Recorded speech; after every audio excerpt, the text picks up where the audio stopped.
Welcome, ladies and gentlemen, to a brand new edition of the Hockey Happy Hour live right here on A2DRadio.com. I am Matt Sassuti, along with the Dark Wing, Brian Daly.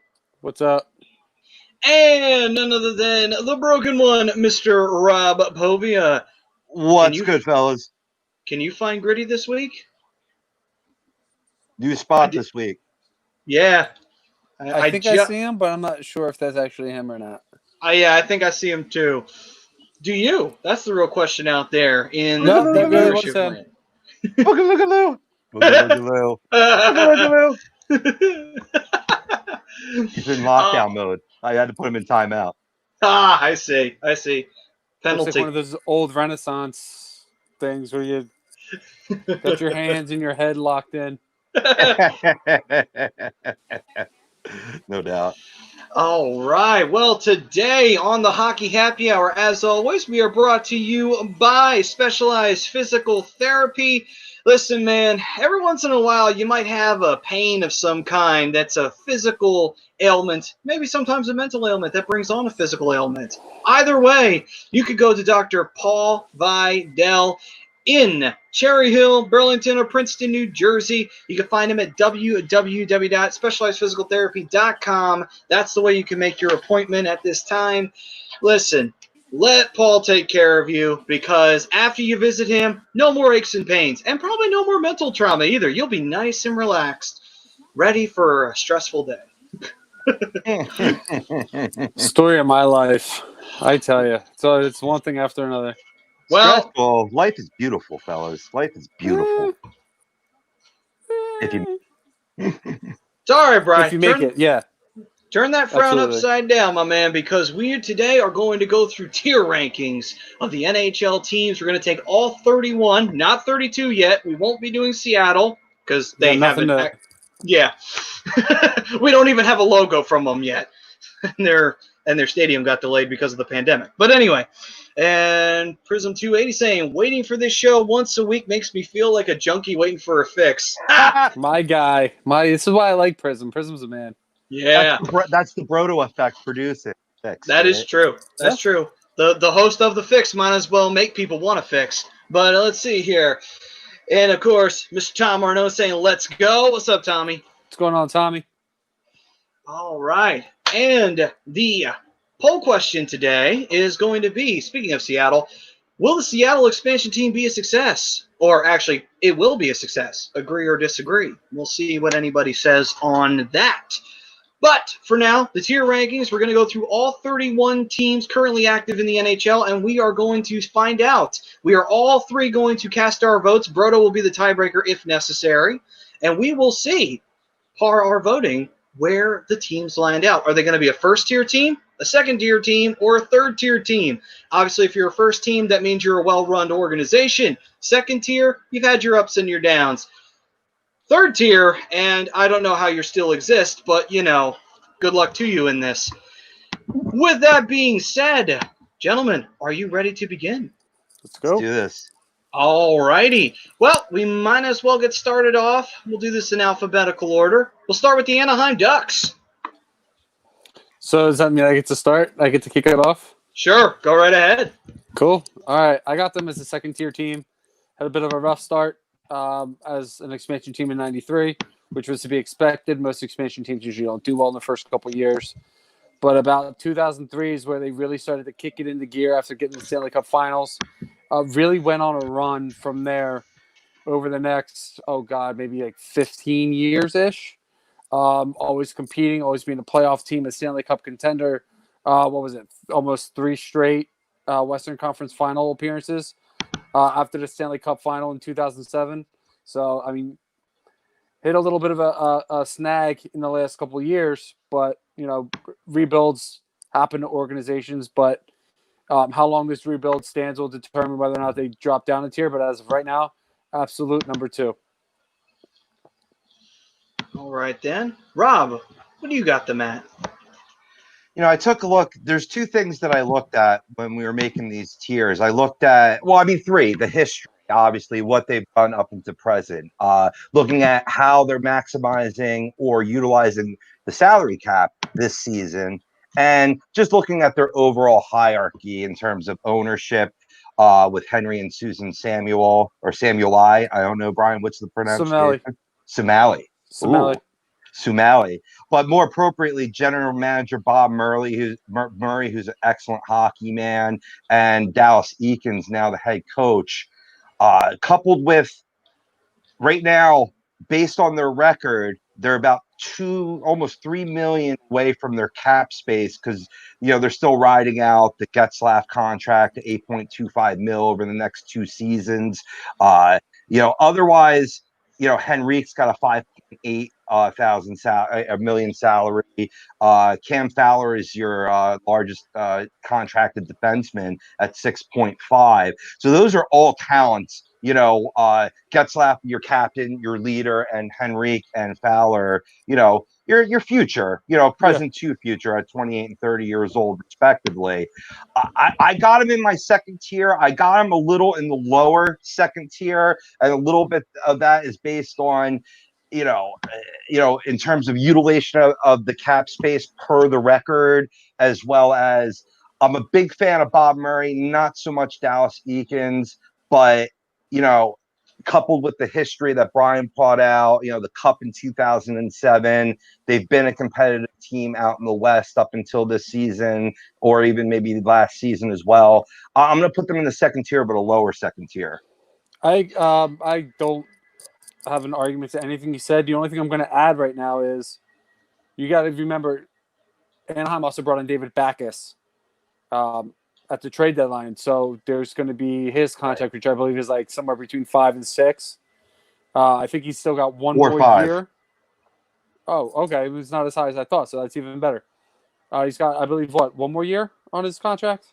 He has 2. I mean, including the season as active. Okay. All right, so he's got one more year. So, yeah, the cap's going to be up there. They're just going to try and ride some of these contracts as much as they can until some of the younger cats are ready to go. But I mean, I don't disagree. Dallas Eakins, I think he didn't have much success with Edmonton, and I think some of these players are taking advantage of him in ways. But I don't disagree with anything you said. I got a middle second tier. So that's where I have him. Maybe I got him a little lower, but we're splitting hairs there. I definitely the history brings him up though, and certainly the fanfare, the mystique around the Ducks from the movies. So certainly you got to talk about that when you're building a franchise. Yeah, absolutely. So for me, I actually, believe it or not, I put him in a top tier, a lower top tier, and the reason why. Because when you look at a team, and they haven't been around as long as other teams, like, say, the Flyers or the Penguins or what have you, but when you look at this team, how often has this team been in decline? This is only the first time. Like, think about it. In the 90s, they struggled, like all expansion teams do, but after they started getting competitive, they stayed competitive for a long time, to the point where they were cup contenders every year. They were a dark horse almost every year. 2007, they won it, but think about it. The team got even better after 2007. You had Ryan Getzlaf leading the way as captain, Corey Perry. You had Bobby Ryan when he was good. You had a ton of talent, and you still have some. You have Silverberg. You have Gibson and Net. It's just there's still talent there. They just got to build it back up. The point being, though, is that this is a team, for the most part, was always able to rotate talent in and out. The only thing that really haunted them at the end of the day was just underachieving. That's really the only thing, Like, they went to the Western Conference Finals how many times in the last 10 years alone? It was 3 to my count. Yeah, that's pretty impressive. 3 times getting to the Western Conference Finals. Again, underachieving is the only thing that stopped them. If they had won any of those Western Conference Finals, who knows? They may be a 2-time Stanley Cup champion. They were that good. Despite the teams that they would have to face in the Stanley Cup final that came out of the East, still an impressive team nonetheless. Oh, this is what? No, I'm sorry. I didn't want to interrupt you. Continue your point. It was just a little comment based on our poll that I'll fire off when you're done. Okay, but I was just going to say, when I look at the Ducks, this is the first time I've ever seen them have to rebuild. You know, like they really have to take the time and rebuild the team. And it might not take that long because of the talent they already have injected into the system. So in my opinion, I think they deserve to be a first-tier organization. Think about it, and think about where they are. Think about the location and the market that they're in. They're in Southern California. That should not succeed. By definition, a hockey team should not succeed out there. LA, you can make an excuse for because it's a top market, and you need to have it if you want to have a legitimate sports organization with in terms of TV revenue and markets and such like that. Anaheim is not the same as LA, whereas it's a smaller market. It's in Southern Cali. It's It's not kind of that a much smaller of a market, though. There's It's tons really of money not. to be had. but the It's a And but who the doesn't point, want to? Anaheim is a but, suburb of LA. It's not far. It's not even a 45-minute drive between the cities. but the point is that LA is considered the bigger market and it's considered the bigger brother to Anaheim. So naturally, when you're comparing and contrasting, you would think, okay, it makes sense to have LA, but adding another team in Southern California, you would think this ain't going to succeed. But look at what it's done. It's won a cup, and it's been consistently successful, and it's been run very, very well. I hear what you're saying, Maddie, but you got to see the counterpoint in terms of players wanting to come and play in Southern California. That's universal for all sports. So if a location is going to attract talent, talent is going to play on the ice. Yeah, I agree with Rob there. It's not really pulling in any like huge names. The huge names that Anaheim has that has turned into anything special are homegrown guys or guys that have been traded to Anaheim. Right. But They that, haven't really attracted any big name free agents. all right, I will give you that one. But at the end of the day, though, they have developed great home talent, so you can't take that away from them either. So, I mean, the way I look at it, to me, I think they've been very well run for a team that came into existence in the 90s. This is a team that could have gone the Coyotes route, and we'll talk about them in a minute, but they didn't. They've gone the complete opposite, and they've been a Stanley Cup champion because of it. That's a solid point. That's a solid point. And not talking about Brian or the true diehard Ducks fans, but this is to your point in terms of when hockey's in areas that are further away from the north, the fan base is going to be a little wishy-washy. So, that does support your argument, Maddie, for sure. Yeah, and to build off of that, Rob, I watched majority of Anaheim games, especially when they're in the Honda Center. That place doesn't sell out that often, even when they are playing well. Right. All right, then. So, with the votes 2-1, second tier. All right, second tier it is. So we got a second tier on that bad boy. Now we move on to our next team on the list. Oh, boy. All right, Arizona. Let's get this out of the way now. I don't think there's really much to really get into with this one. Not really. I mean, third tier for me. I don't know if we're going to get much argument here from either of you guys. No. Not much of one at all. Well, yep. Go ahead, Rob. No, you go ahead. All I was going to say is they've had talent. They've put together good teams. It just can't seem to put together winning seasons. Yeah, I mean, they had some talent in the 90s. They had Roenick. They had Tocchet. They had some decent defensemen. Yeah, Tkachuk. They had Nomanen. They had some decent D-men as well, but unfortunately, they were a mediocre squad back then. They were completely mediocre, and they played that way. And then in the early 2000s, they were what they were. We all knew what they were. They were not going to do anything. And then the best year they had was getting to the Western Conference Finals where they got spanked by the eventual Cup champions. So there you go. So, yeah, that's it. Third tier for the good old Phoenix Coyotes / Arizona Coyotes. Who the fuck cares what we name them at this point? Because I don't even think they have fans at this point. Actually, not true. They have one fan that commented into the show one time. But anyway. One fan, one time. Yeah, just looking at their upper management, Maddie, I do concur with you guys. They are third tier. But just to add on to that, Rick Tocchet has been making moves, been helping that team really rise a little bit out of the doldrums with this coaching style. I'm not a big fan of the general manager, John Chaika. I can never pronounce his name. Chaika. He's really wet behind the ears, and this is just a stepping stone for him, even if you can call a general manager's position being a stepstone. But that's just a microcosm of what the Phoenix Coyotes have been in their history up until this point. Now, can that change with Tocchet and company? Sure, but for now, they're third tier.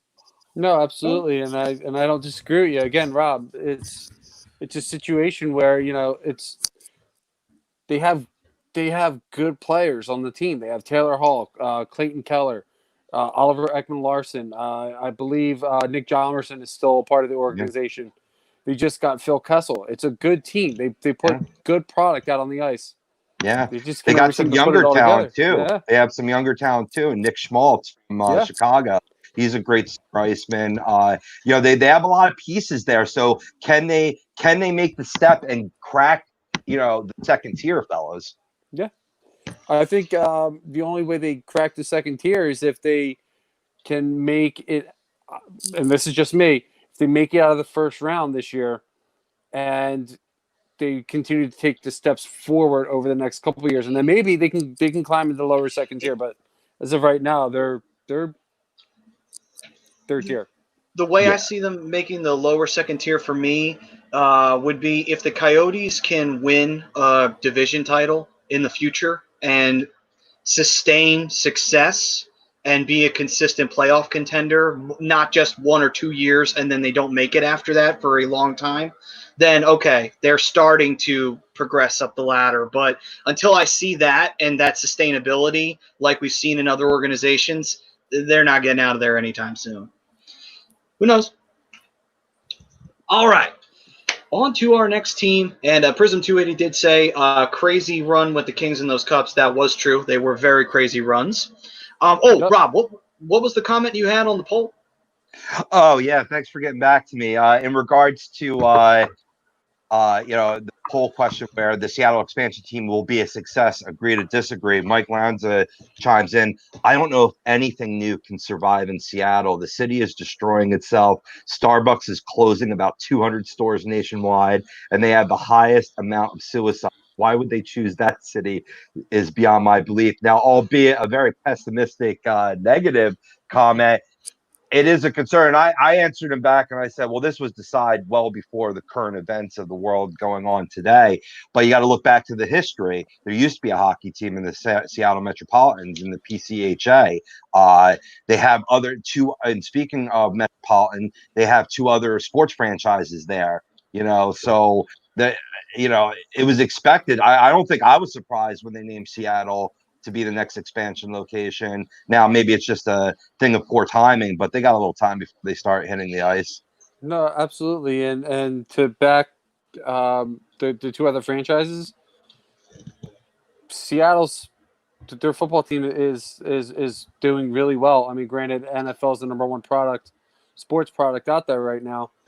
And the Mariners, I mean, I know they're still rebuilding, but they sell a bunch of tickets out there. So, I mean, once they get good again, I think, which I don't think is far off for the Mariners, I could see a successful hockey team in Seattle. I could see it doing well. Yeah, I think so. I mean, hell, Seattle was actually the very first American city to win the Stanley Cup. And so it's only fitting that they have a team now. It's just a shame it took so long. Yeah, it is crazy to think that this entire time they never thought. I guess they figured, well, we have a team in Vancouver. Maybe fans will cheer for that because Vancouver and Seattle are not as far away from each other. It's just you got to go through the border. But, they're not that far away. Now, hopefully this is the last expansion team and they just rock 32 anymore. They should. It's just overkill. Yeah, they shouldn't try to expand anymore. I mean, I know the NFL has been talking about that. It's like, that's ridiculous because there's how many already? Jesus. Yeah. Purely for the watered down effect and just for the fact of putting these teams through the excruciating process of having to protect players. Now, the Flyers fared pretty well in 2017 based on a lot of their young stars were, not eligible because they were within the first 2 years of their contract. Not going to be the issue this time around. Maybe that's something we could take a look at later in the show when we discuss, in terms of will Seattle be a success in terms of our point of view. Yeah, absolutely.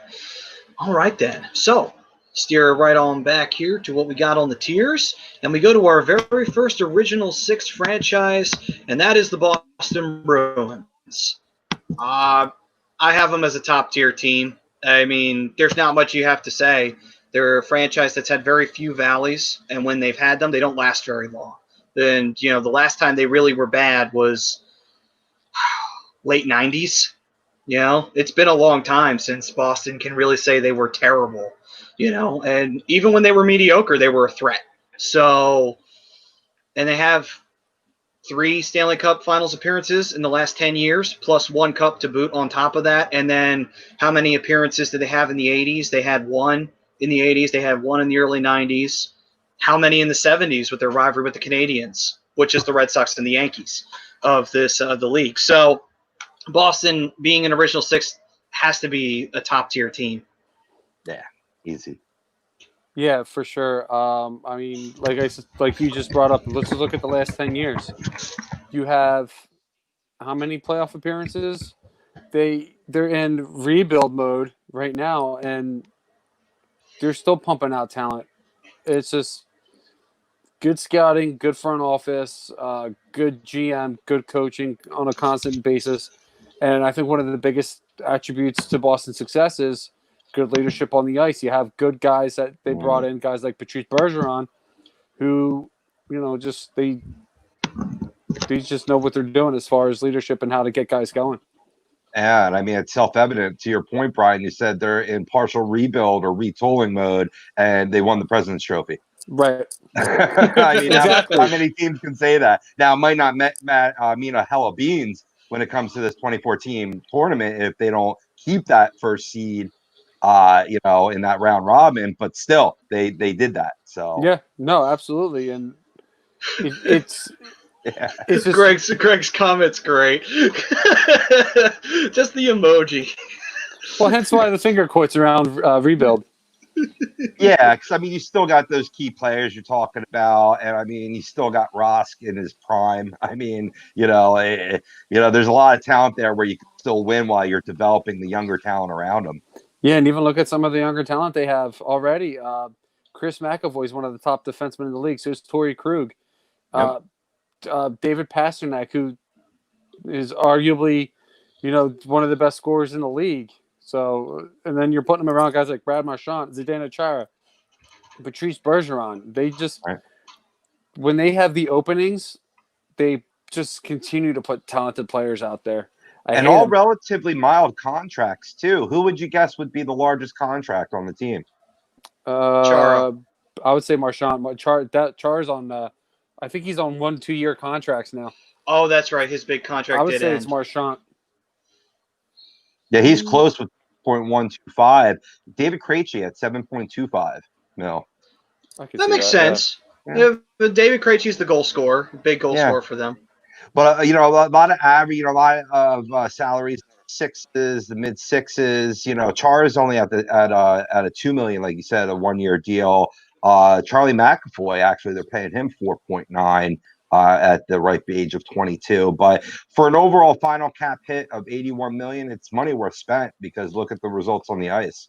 Absolutely, you can't argue with the results. Yeah, and I mean, it's led by great leadership. I mean, Don Sweeney's one of the best general managers in the league. You got head coach there, Bruce Cassidy, all led by Jeremy Jacobs, the owner. Just a really core structure in the front office.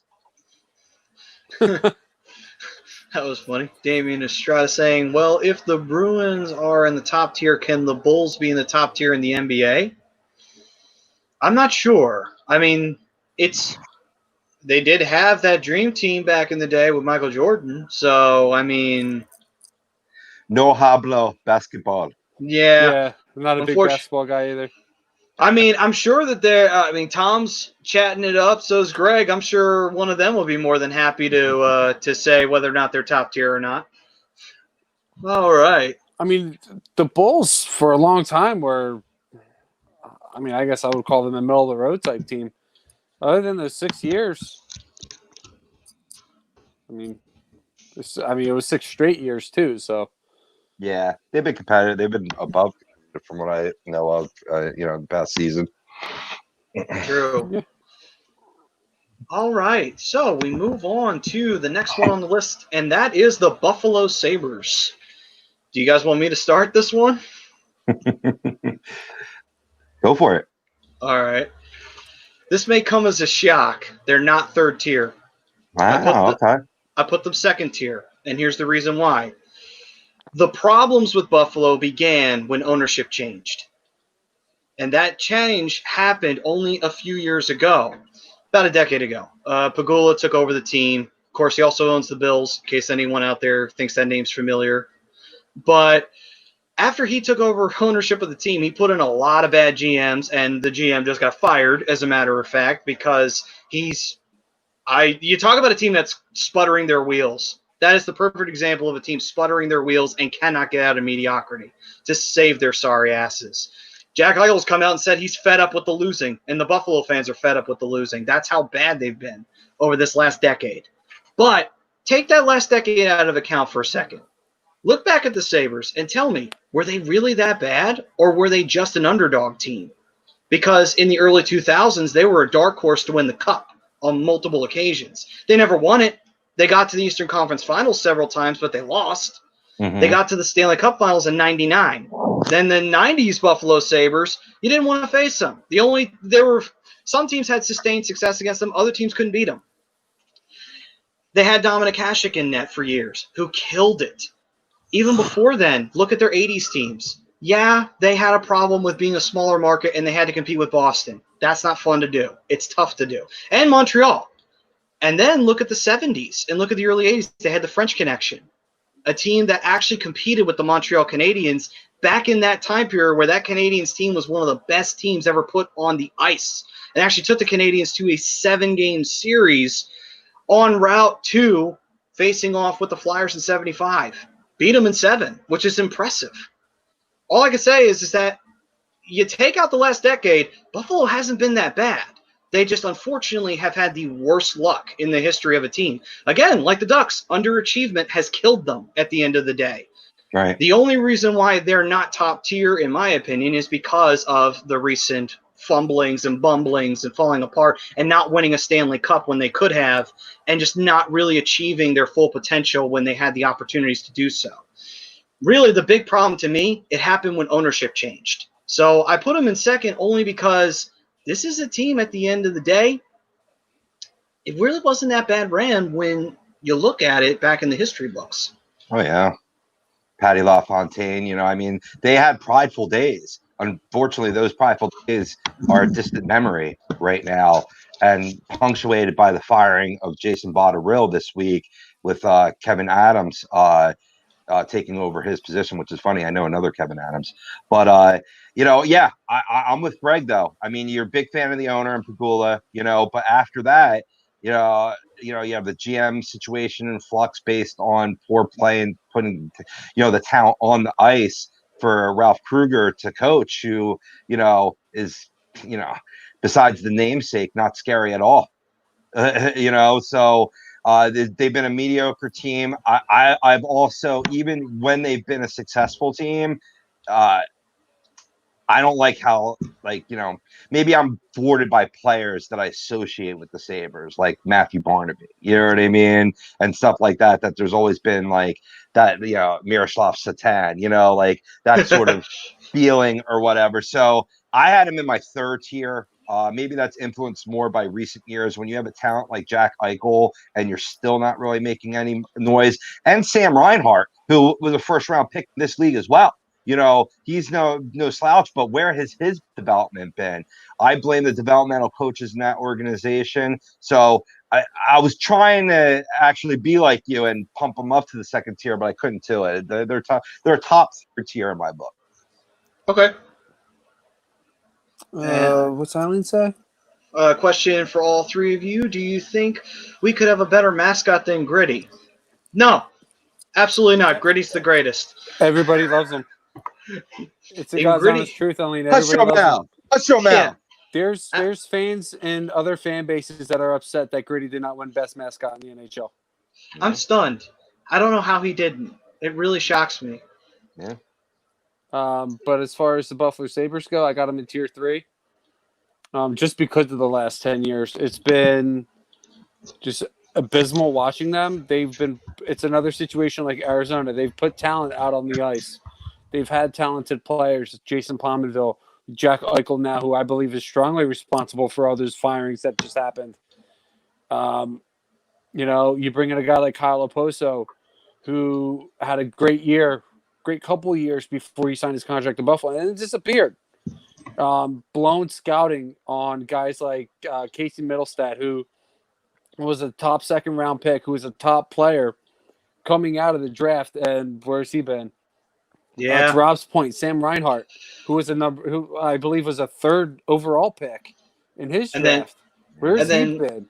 They've also they took flyers out on guys like Kyle Okposo, who disappeared. Jeff Skinner's disappeared. Also on top of that, Matt Molson disappeared. They forgot that Matt Molson's his contract is up. He's been out of Buffalo for 2 years now. But it was in this decade they took that chance on him. But the problem is that they didn't take into the fact that Jeff Skinner was working with a Carolina team that worked with him. It worked in his environment, and he played well out there. He also had players that worked with him. Same thing with Kyle Okposo and Matt Molson. John Tavares helped elevate their game. And when you take John Tavares away from them, what happens? They don't do shit. Mm-hmm. Buffalo didn't take that into account. So they wound up taking, bad deals on players that have not lived up to the contract that they've paid them.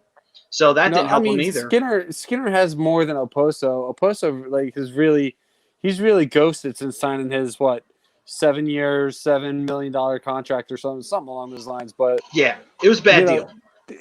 They keep the scouting hasn't been good. The development hasn't been good. They could be calling guys up too soon. And I think that's probably been the problem with Reinhart is, he was a top 3 pick, but maybe he needed some development before coming up. And now you're at the point where Reinhart, you can't send him down. But yeah, I have them as a tier 3 just because of the last 10 years.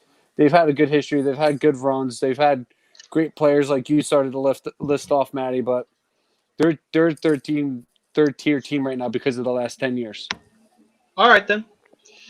So with that, let's take a quick recap here. What we got? We got top tier team right now. Only one is Boston. Second tier, Anaheim. Third tier, Arizona and Buffalo. So we move on to our next team on the list. And what do we have here? We have the Calgary Flames. This one's going to be a little tricky because if you're taking into their history in the last 10 years, when you combine the two, it's a little tricky because Calgary's had their ups and downs. Obviously, they started out as the Atlanta Flames, and then they got moved. After that, they started to piece together a good team, eventually with players like Thierry Fleury, eventually, as well as Mike Vernon started out there. This was a team that was the only one that could compete with Edmonton in their division. However, though, Edmonton was here, Calgary was here. And it just always played out like that in the playoffs. The only time Calgary beat them in the 80s was when Edmonton shot themselves in the foot with that own goal that eliminated them from the playoffs. And that still goes down as one of the most infamous moments in playoff history. But after that, and then Calgary managed, though, to get a Stanley Cup. They beat the Montreal Canadiens, which was no slouch at the time. The Canadiens were very good back then. And at the same token, they got Lanny McDonald his retirement cup, which is always pleasant to see. Very rarely do you get one for somebody who's about to retire. Yeah, they have one of the greatest beards and stash and froze in the history of the NHL. Literally. Yeah, I dare you to find anybody who had a cooler stash. Well, maybe George Parros, but not on the same level as player. But anyway. Nobody had a better stash than Landon McDonald. He's the only one who ever had the nickname, the stash. That's true. He did have the stash. So, but after that, 90s rolled around. They were a mediocre squad. Then they drifted into a bad team, and that resulted in them getting Jerome McGinley. After that, they were an underdog team. But man, did they have a great run in 2004. They went all the way to the Stanley Cup Finals. Unfortunately, they lost to the Lightning. And then recently, they were making the playoffs. They were missing the playoffs. They just started to build a young core out there. they've been missing the playoffs regularly, but they were building towards something. They started making the playoffs, and now they're once again missing the playoffs because of all the shit that's been going on. It's tricky for me when it comes to Calgary. I put them, though, as a lower second-tier team because of the runs they had in the 80s, the teams that they dominated with, and they also won the Cup. So I took that into account as well. For the 90s, I can't really put them any higher because they were a bad team in the 90s. That's why they had Iginla. And then they were decent in the early 2000s, and they've been trying to build this young core up since then. And so far, the most they've had to say for it was a top-seeded berth that they got killed in against Colorado. So not much to go on in the last few years for them that's positive, except for building the young team. I mean, Calgary outside of the 80s has really done nothing to really impress me aside from 2004. I have them as a third-tier team. I mean, they've had some great players come through their organization throughout the years, but this is kind of like the epitome of what the Calgary Flames are to me. Is if you look at their roster now, they are a very, very dangerous team on paper. They have a good defense set up. They have a solid goaltender, and they have a lot of scoring threats on the ice. But they do nothing with it. 2004 was a special team. Obviously, the team in the 80s, the Lanny McDonald-led team, special team. They haven't had very many special seasons in their existence. So, to me, they're third-tier team. They don't. Just pardon the pun here, but there's no spark. I see what you did there. Rob, how about you? This was one of the tougher ones. What's up, Wills? Hey, Wills. For all, thanks, appreciate it. The gray beard, baby. No, just for men here. It's a tough choice, but to be quick, because you guys reiterate or iterated a lot of the points that I was going to make. Based on the past, I'm going to put them in the second tier, but very low, teetering on that third tier. I like the talent, young talent on their team. And yes, it hasn't come to fruition fully, but I believe that it will. Dro does stay in Calgary. There has been talks of him, looking to go elsewhere, possibly his hometown team, Philadelphia Flyers. Might not be a spot for him because we already have that player in TK, but I don't know. How could you not have a spot for Johnny Hockey? So I don't know. I mean, you look at their head coach situation was in flux this year. They're rocking the intern with Jeff Ward. There was a whole fiasco around that. That didn't really reflect well on Brad Tribling, as well as the ownership of Murray Edwards. So. They sneak in the second tier, but they're very borderline. All right, then. So, second tier team for Calgary. Next up, we go to Carolina, the Hurricanes, who used to be the Hartford Whalers. In their time, and Greg saying, is Johnny Hockey a fly? No. From what I understand, he's a bit of a diva, so he might actually do more harm in that locker room than good. And besides, the Flyers are close on the salary cap as it is, and Johnny's making a decent number. So unless you trade money, you ain't going to get him. What is it with the nicknames, man? You're called Johnny Football, you're a diva. You're Johnny Hockey, you're a diva. Johnny Wrestling, you're a diva. He's from what I understand, he's very underachieving in Calgary. Yeah. So, moving forward, we have the Carolina Hurricanes, formerly were the Hartford Whalers at one point. During the time period that they were the Whalers, they were a small-town organization, Hartford, not a big market, but had a big-time supportive fan base, and they had some solid teams, had some solid players in the 1980s. Unfortunately, they could never really get anything going. Again, they had two big brothers in their division, that being the Montreal Canadiens and the Boston Bruins, just like Buffalo had the same problem as well. So they never really got far. If they ever got to the second round, it was by a freaking miracle, and they never got out of the second round after that. basically, this Hartford team never really saw anything past that. They go to Carolina. The team had been building towards something. No one knew exactly where they were. Eventually, it started to piece together something that was pretty good. There was the very beginning of it. They managed to make an underdog run, and yes, the Whalers did have great jerseys. They made a run all the way to the Stanley Cup Finals in 2002. Unfortunately, they ran right into the brick wall known as the Detroit Red Wings, and they couldn't get past them. They had Irbe in goal, so there's a little bit of a name that could bring back some memories. Unfortunately, after that, Carolina, subpar, mediocre, started putting back a team together. They got a young rookie in Cam Ward. They went and got Rod Brind'Amour.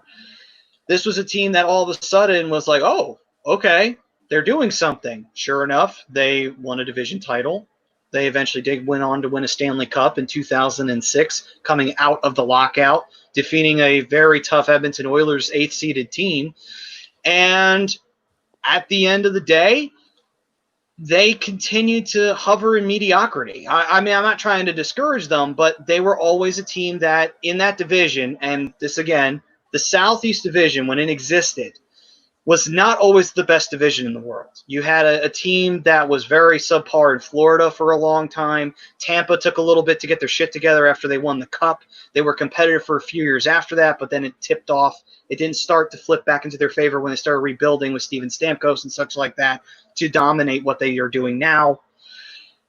And then you had Washington that was rebuilding, and once Ovechkin and everything came together, that team dominated that division. So Carolina won that division by default a lot of times. And again, not trying to disparage them, they had good teams, but that's just the way the division was. It was weak. That's just how Carolina was. They were a gritty, hardworking, mediocre team. They had great talent. They had Eric Stahl, who was a franchise player for them. Cam Ward was a great goalie for them. Again, they won a cup. After that, they did nothing. And Carolina's still been trying to piece back together a really great run. They made a great run just last year when they went to the Eastern Conference Finals. Almost snuck in, but they got beat by Boston in a sweep. So all I can say is it's a very mediocre organization Carolina has turned out to be.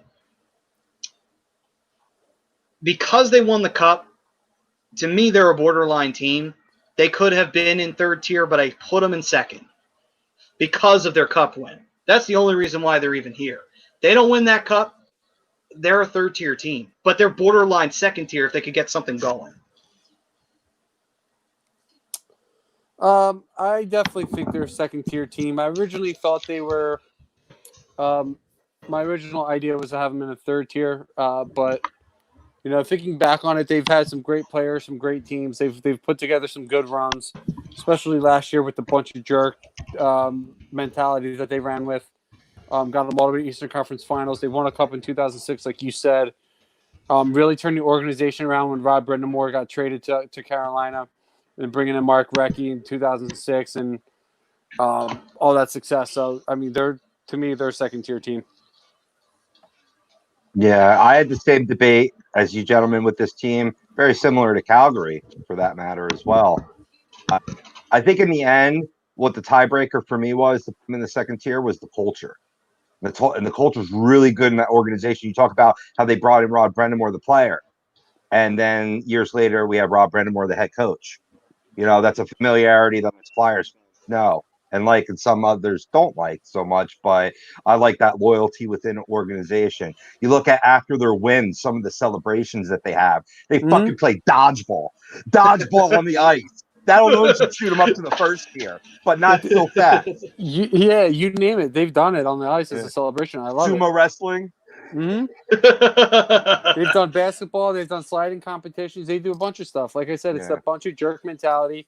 Right. And it's working for them right now. Like they're in a good position to be a decent team for a long time, and they got a lot of talent. They've always had talent. Yeah, fan friendly too. Yep. So Carolina, second tier organization, and we move on to our next team. And the next team that we have still in the C's, we go to another original six team, the Chicago Blackhawks.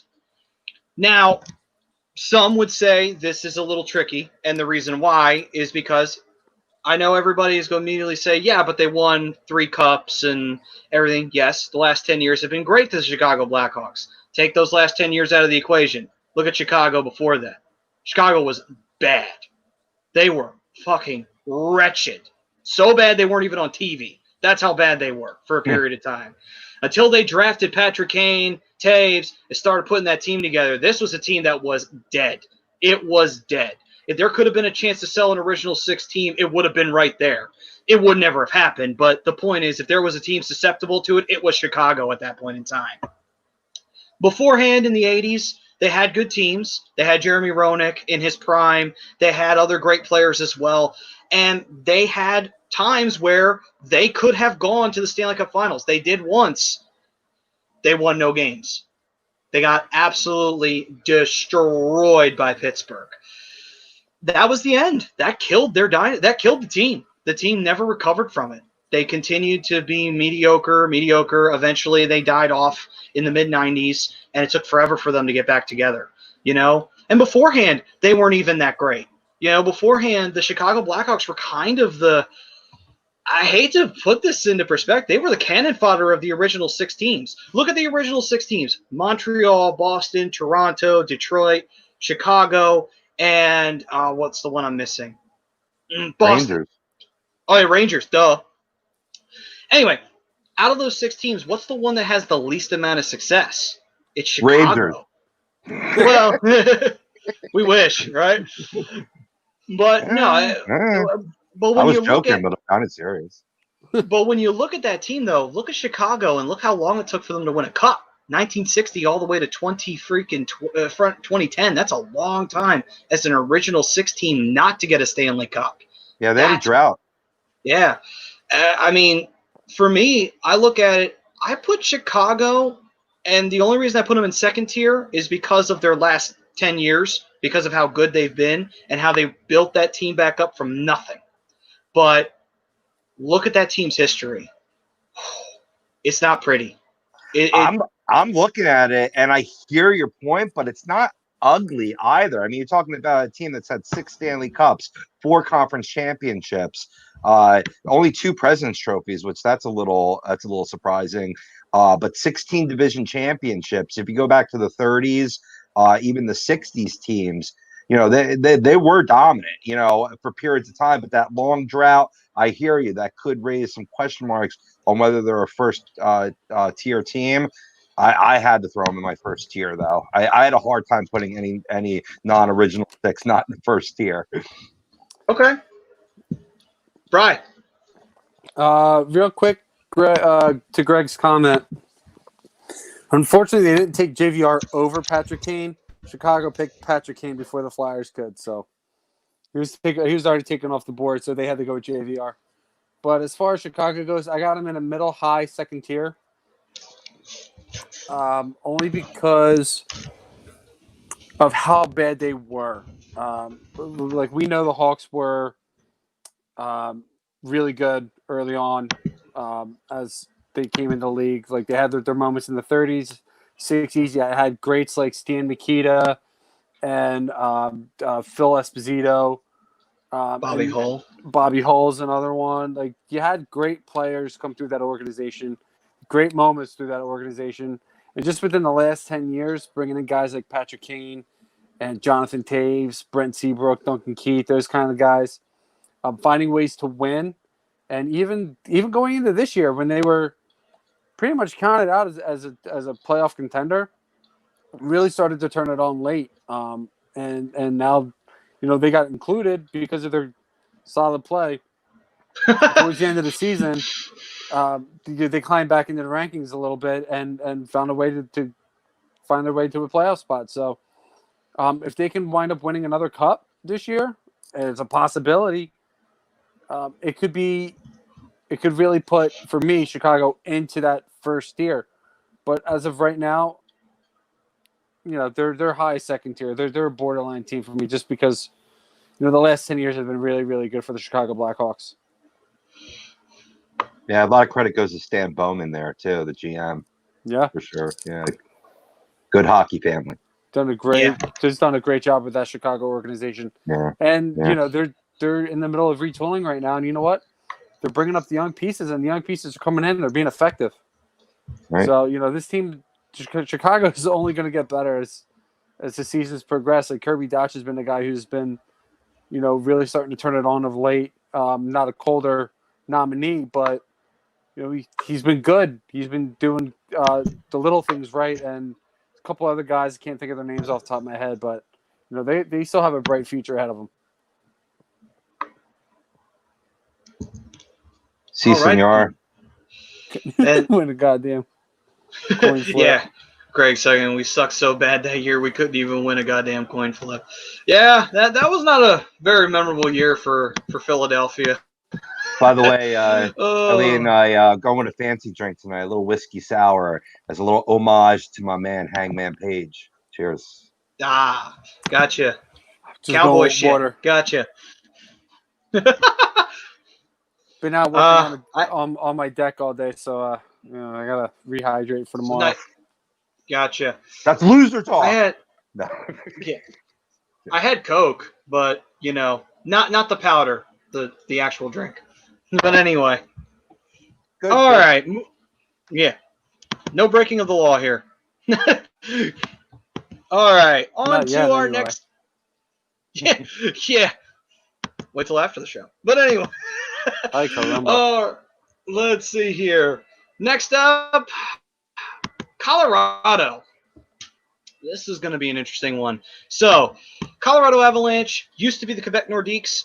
The Nordiques, when they came into the league, they came in the same way that the original Winnipeg Jets and the Whalers came in, and the Oilers, they came in through the WHA merger. The Nordiques were a team that competed with Montreal in their division. That was their main rival at the time, and it was one of the best rivalries actually in hockey at that time. Unfortunately for the Nordiques, they were always on the losing side of that rivalry most of the time. However, they did sneak into a conference final appearance once. They lost to the Flyers in that conference final, and they never got back. After that, the Nordiques eventually, everything went to shit for them real quick because everything got transferred to the U.S. dollar. Canadian dollar tanked in the 90s, and it killed their organization. They had to sell it, and they sold it to a group out in Denver. They became the Colorado Avalanche. After that, the Avalanche went on. In their very first year of existence, they won a Stanley Cup, just as a nice little swift kick in the nads to the Quebec fans out there. And then the team went on to kind of sputter a little bit. They were making the playoffs, but they always found a way to get eliminated, particularly through the Detroit Red Wings. They would get eliminated. That rivalry began a top rivalry at the time in the NHL. I would say it probably was the best rivalry at that time in the NHL. I don't think there was any better rivalries, at least not to my knowledge, in the late 90s. Not that I can think of.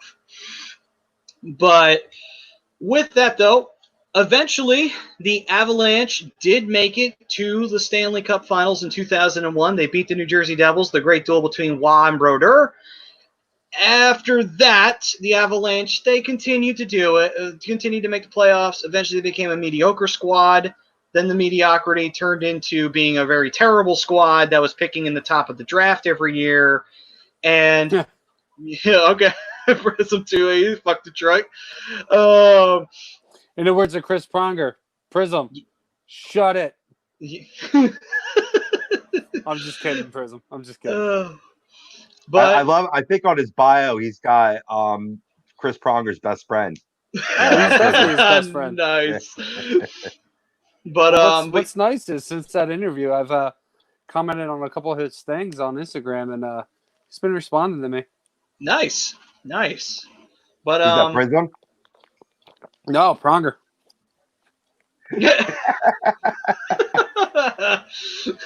I love that he changed his profile picture too. Yeah. but I will. But after that, they became a terrible team. Then they started building towards something, and they became this young, up-and-coming squad. Took a little bit. They had a few missteps here and there, but now the team has Gabriel Landeskog, Nathan McKinnon, Cole Makar, thank you, Eric Johnson, Johnson, there we go. And then Philip Grubauer Ryan and net. Graves. Ronnie Graves. They had Varlamov for a period of time. But with that being said, though, Colorado was building towards something, and it's starting to see it pay off because now Colorado's too. They have Jonas Donskoy too. Yes, and with that being said, the Colorado Avalanche, top-seeded team in the NHL, and unfortunately, right now, we have to wait see what happens there. But dark horse to win the Stanley Cup. That's pretty impressive for a team that had been rebuilding itself for a little while. Was an underdog team last year, made a lot of noise in the playoffs. Beat the Calgary Flames. No one saw that coming. After that, they go to the San Jose Sharks. Almost beat the Sharks. Sharks just managed to sneak out with a 7-game victory. But still, though, impressive nonetheless. For me, I put Colorado... I put them as a top second-tier team. I was going to put them first, but then I thought, well, they really went through that slide there where they were not that good, and it took them a minute to get it back together. They had some rough moments before they started building this team up. We don't even know if this team will win a cup, but it's looking good. It's the possibilities there. It is huge. But for me right now, I would say Colorado, second-tier team, top second-tier team, almost at first tier. I agree. Top second-tier team for me. They've had a lot of success, a lot of great players to come through. Great ownership, great. Sorry, I just got a text. Great teams, great success, great coaching, great GMs. So, definitely top second-tier team. 2 cups in their existence. And there's going to be more to come, especially with the team they have built now. Robbie. Absolutely agreed. Agreed with your points. I threw Colorado in the first tier. You got to look about what they did when they moved to Colorado that Maddie touched upon. And even beforehand, I mean, the Nordiques, were a good, well-run organization. I mean, they may have not had primo success in Canada, but obviously necessitating the move. But they were just a team to be reckoned with day in, day out, game in and game out. So if factoring that part of the history, them beating the Devils to win their cup, that's a huge feather in my cap. But getting back to a serious note, I've always thought the organization's been run well. I talk about a good culture. You have ex-player Joe Sakic, now your GM. Just a really experienced coaching staff. With Jared Bednar, I like what they're doing, and you gotta like that they're doing it on $76 million of cap hit, which leaves roughly about $5 million in cap hit. Their salaries are not super large, especially with a talent like Nate McKinnon, because younger contracts, and I get that some of these will shoot up, but I mean McKinnon signed till 2023. 24, so that's when he becomes an unrestricted free agent. So they got him locked down. They put a ring on that. So hopefully he'll get a ring to match at some point during that contract. But yeah, for me, I threw him in my first tier. Yeah, I mean it's.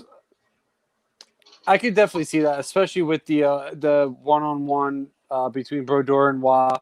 I think that really is what gives Waugh the edge over Brodeur, who's the greatest goaltender of all time. Brodeur may have more cups, but Waugh won the head-to-head. Right. So, but yeah, definitely, yeah. And Prism 280 said that the Avs will always be a top-tier team for one moment, and that was when Sakic passed the cup to Ray. I was just thinking that. Yes. And then he also said that crowd popped, the announcer's excitement, such a feel-good moment. It was. Yeah. It was. Yeah. And there was a ton of Bruins fans who were there, too, to watch that happen as well. Raymond Bourque. One of the things everybody was hoping for him was to get a cup. And he got one before he retired.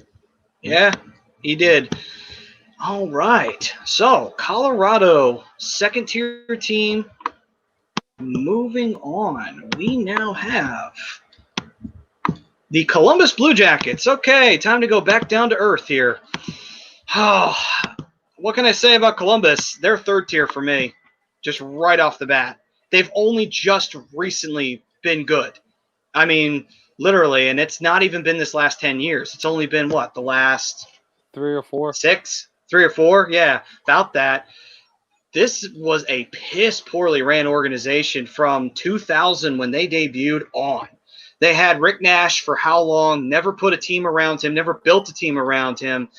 You know, they had Jake Voracek for a period of time. They managed to get to the playoffs one time in the West, got swept by the Red Wings. After that, they came to the East. It was a little bit of a better environment for them. They went up against Pittsburgh in a lockout-shortened year, got beat, came back a few years later, got beat by Pittsburgh again, lost to Washington the following year, finally won a playoff series by embarrassing the Tampa Bay Lightning in a sweep, which, to our amusement.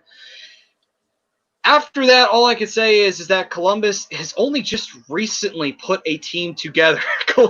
There's some today saying Columbus OHL tier for me. Oh, man. True story. Yeah, but seriously. Columbus has just been badly ran. It's surprising that the organization is even still here.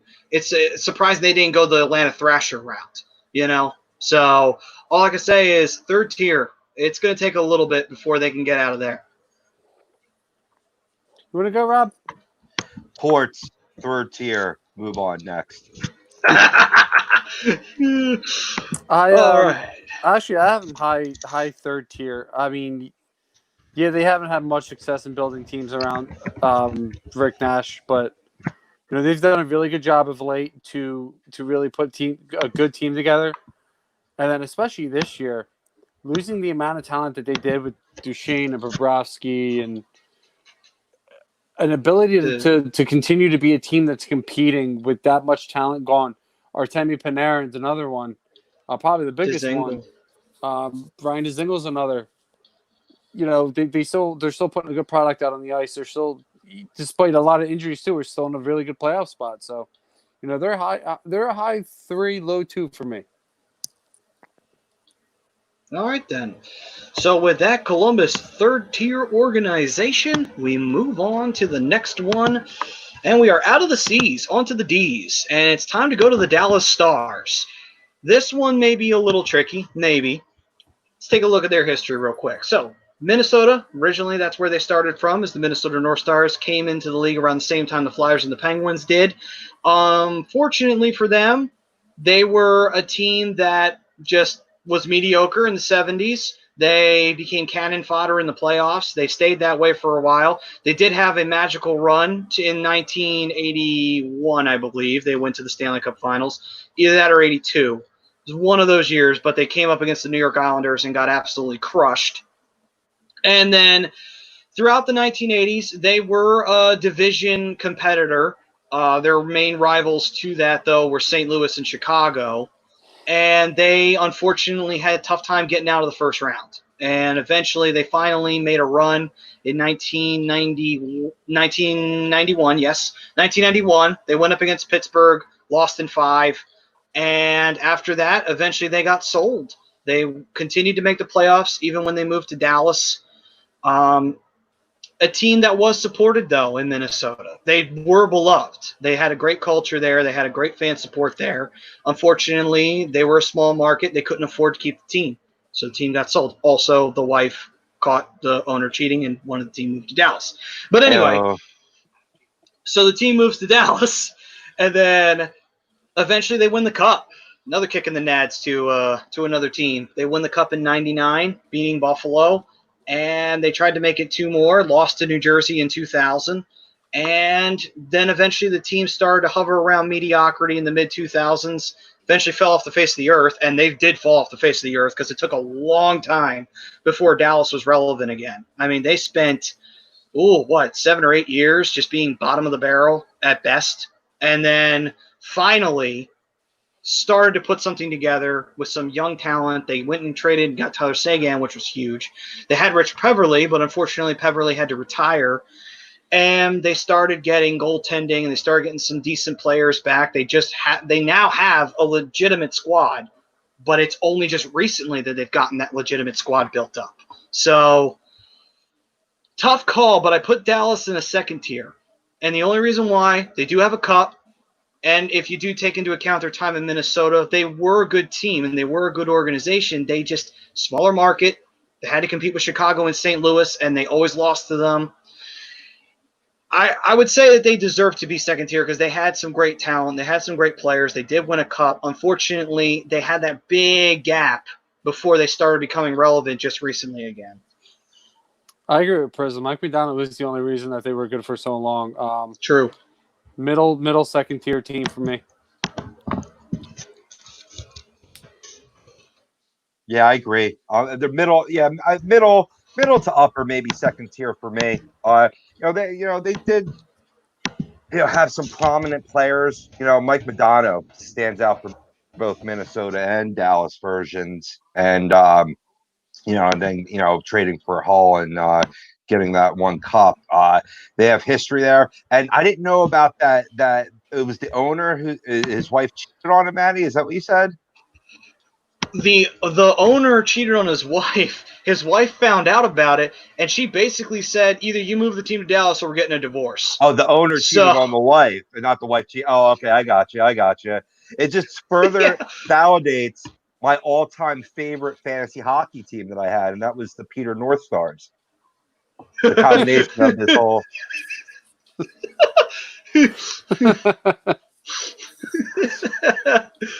That is great. Oh man. But so we're all in the second tier here for the Dallas Stars. All right, moving on. Next up, we have the Detroit Red Wings. Red Wings being an original six franchise, of course, they were extremely successful when they first came into the league. They were also extremely successful, especially during the era of Gordie Howe. They were one of the few teams that competed with the Montreal Canadiens at that time, and that was 1-2. You were either a Gordie Howe fan or you were a Richard fan. That was basically what it was. You either fell in one of those categories. Howe also inspired Wayne Gretzky, too. With that being said, the Red Wings did go on to collect some Stanley Cups with Gordie Howe. In the 70s, the team kind of, let's just say they weren't the worst, but they weren't the best in the world. They were mediocre during that time period. 80s, they started to finally find their spot. It took a while before it got better. They eventually, with goaltender like Tim Cheveldae, they started making appearances. They wound up winning a playoff series using 3 different goaltenders one time. They had a relatively weak division, but they couldn't really compete with St. Louis and Chicago or Minnesota or Toronto for that matter. Actually, come to think about it, they had a tough division. What am I talking about? They had a tough division. Detroit was kind of the kicking mule there. They were the doormat for a little while. It wasn't until the 90s that Detroit really started to find their form again. And once they did, man, did they find their form. They wound up winning 2 Stanley Cups, 2 in a row, 97, 98. Eventually, they won another one in 02. They were such a huge organization. They were getting dream teams together and just running them into the playoffs. They won 1 cup doing that, though. Eventually, they did win another one in 2008. That was their swan song before the team started to eventually sputter. They began to become mediocre in the West. They eventually moved to the East, where they have been pretty much dog shit for the most part, only because they tried to keep the old guard together, and the old guard was getting old. They just couldn't keep the team together. That's the price you pay for keeping a lot of your veterans and not trying to push towards your future. Detroit's paying for it. Now, they're building towards something now. It's going to take a little bit before they get there, but that's the price you pay. But for me, I put them in first tier only because of the legendary history that they have. With Gordie Howe, the cups they collected during that time period. Yes, they had a real rough patch in the 80s, but they pieced it back together in the 90s, made a great run there, had a good run in the early 2000s, wound up winning 2 Stanley Cups in the early 2000s, and then they hovered around mediocrity and eventually fell off. But I would say because of their history, I put Detroit as a top-tier team, even with a few bad valleys that they had in their history. I got them in an upper second tier just because of the streak in the 90s. Legends going through Detroit. Lots of them: Stevie Yzerman, Sergei Fedorov, Gordie Howe. But you know, they only walked away with really just in the last 30 years alone. Walked away with what, 2 cups, 3 cups, Four. in that span. But upper 2 for me. All right. Number one, they're top tier. They're original 6. They've had success all throughout the decades. Yes, they've had their low points like any franchise would, but Scotty Bowman, when you think of hockey, he's one of the men you think of, and he's associated with a lot of teams, associated with the Canadians as well. But Detroit certainly the most during his heyday of his head coaching career. I could go on, but I know we can't spend forever on each team. I have him in my first tier. All right, then. So with that 2-1, Detroit goes to the top tier. And now we move on to our next team. Our next team on the list is the Edmonton Oilers. So, obviously, we all know when the Oilers came into the NHL, they had a little player known as Wayne Gretzky. Eventually, they built a dream team around him, and they went on to win 4 Stanley Cups with him. They won another one without him. There's not much you can have to say about that team. It was just dominant, and they killed it all the time. And the 90s rolled around. And once the 90s happened to Edmonton, it wasn't pleasant to them. Edmonton was a mediocre, bad team for a while. And unfortunately, it got okay in the early 2000s, and then it slipped off again. And it took a long time before Edmonton got their shit together. And it's only just recently that Edmonton has finally looked like the team they should have looked like 5 years ago. So this is a tough one. It's hard to put them here, but I did it only because of I put them top second tier. I know that's weird to say considering they have 5 cups, but after the 80s, you take that away, what's this team done?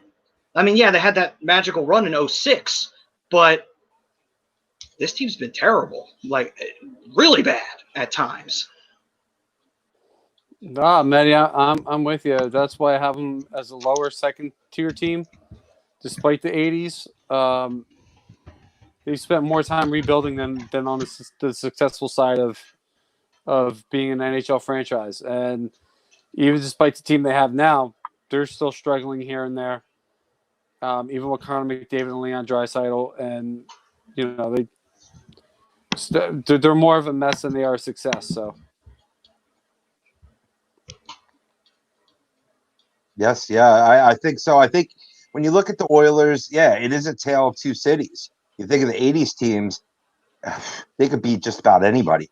Even the 70s teams, I'd love to see that fantasy matchup. I mean, Gretzky, Messier, Yari Curry, the list of Hall of Famers goes on and on and on with that team. And certainly the part duo that you've seen, or even a third rendition throughout other teams in the league, trying to recapture that magic. But yeah, Matty, besides that, a very mediocre organization, a lot of conflict too between internal and external. So it was tough. I originally had him as a first tier because I immediately thought of the 80s teams, but everything else coupled, yeah, they slipped down in the second tier for me as well, boys. Yeah. Yep. They were also almost relocated in the 90s. So that's another thing, too. All right, then. Moving on. So we leave Edmonton behind, second-tier squad. On to Florida. Florida's third tier for me. They had that one run in 96, and after that, they ain't done shit since then. What's the most Florida's ever done? 2, 3 playoff berths? Tops? No division titles to speak of. Like, this team could not exist and it wouldn't change anything. And that's sad because they've been trying to build a good team for a while now, but for whatever fucking reason, they just refuse to make it work. Outright fucking refuse. It's like, what's wrong, guys? You have a goalie, you have great players. What the fuck is wrong here? it's unbelievable. They've had some great players, even in the past, and they still couldn't do shit. Like, they have Luongo. They traded his ass away to Vancouver, which was stupid, but it's like, how is this team this bad? No excuse. Yeah, you look at it now, you have one of the best coaches in all of hockey history now. He just went there. So, time, and I'm talking about Joel Quenneville, but they've had good head coaches in the past. I think of Roger Nielsen coached with the Florida Panthers for a bit there, and I think is responsible for one of those division titles that you spoke of, Maddie, with the Florida Panthers. Yeah, they're a solid third-tier team. You know what I mean? Like, I wouldn't put them, in the ranks of, say, Buffalo or Arizona, but I think they're very synonymous with the Columbus Blue Jackets, though. Mm. They're probably ahead of them a little bit because they've had a little more success on the ice, but yeah, they're a high third for me for sure. Yeah, them middle third for me. Like you said, outside of '96, the Stanley Cup final, what have they really done? They put good teams on the ice and they just don't. They don't succeed. Like, look at the team now. But they lead the league in rats on the ice, though. They lead the league. Yeah, they do. Jonathan Huberdeau, Aaron Ekblad, Alexander Barkov, Sergei Bobrovsky. They got a team built to make a run, but they're just a team that continues to underachieve. Oh man, yeah. I see my boy Nick Rodriguez blasting me right now. A hockey writer I work with is from Florida, huge Panthers fan. He's like, "How could you?" We'll hope to have Nick on soon. Hopefully. But, Nick, if your team can make the playoffs for 3 or 4 straight years, then maybe we'll consider bumping them up in the third tier a little bit. Yeah. But anyway, all right, moving on. Next up on the list, we have the Los Angeles Kings. The Kings' history, it's a pretty intriguing one. 70s, not a whole lot to speak of aside, they got Marcel Dayon. That's pretty much it. After that, though, in the 80s, they had some decent teams, but nothing that was going to make you go, wow, this is a team that can really dominate. Nope, they didn't really have that. It wasn't until they got Luc Robitaille, and then they got Wayne Gretzky, and they got a lot of the Oilers from the 80s that they started making something happen. And then finally, they went to the Stanley Cup Finals '93, lost to Montreal. After that, eventually, the Wayne era died, and after that, LA hockey died for a long time after that. And then finally, it was in the early 2000s that they finally started to rebuild the squad. And sure enough, that rebuilding paid off dividends. They eventually got a couple of pieces, like a Mike Richards, Jeff Carter, Anze Kopitar, Drew Doughty, Rob Scuderi, Johnny Quick as their goaltender, which was the linchpin. This was basically a team that they're an underdog team, but who knows? Maybe they can, fight their way to something. Sure enough, they did. They fought all the way as an 8th seed, won a Stanley Cup in 2012, and then 2 years later, came in as a third-place team in their division, came back from 3-0 against San Jose, and won another one. All I can say is an underdog team that won 2 great underdog cups. All I can pretty much lump them into is an underdog squad in their history. With their 2 cups, I put them in a second tier.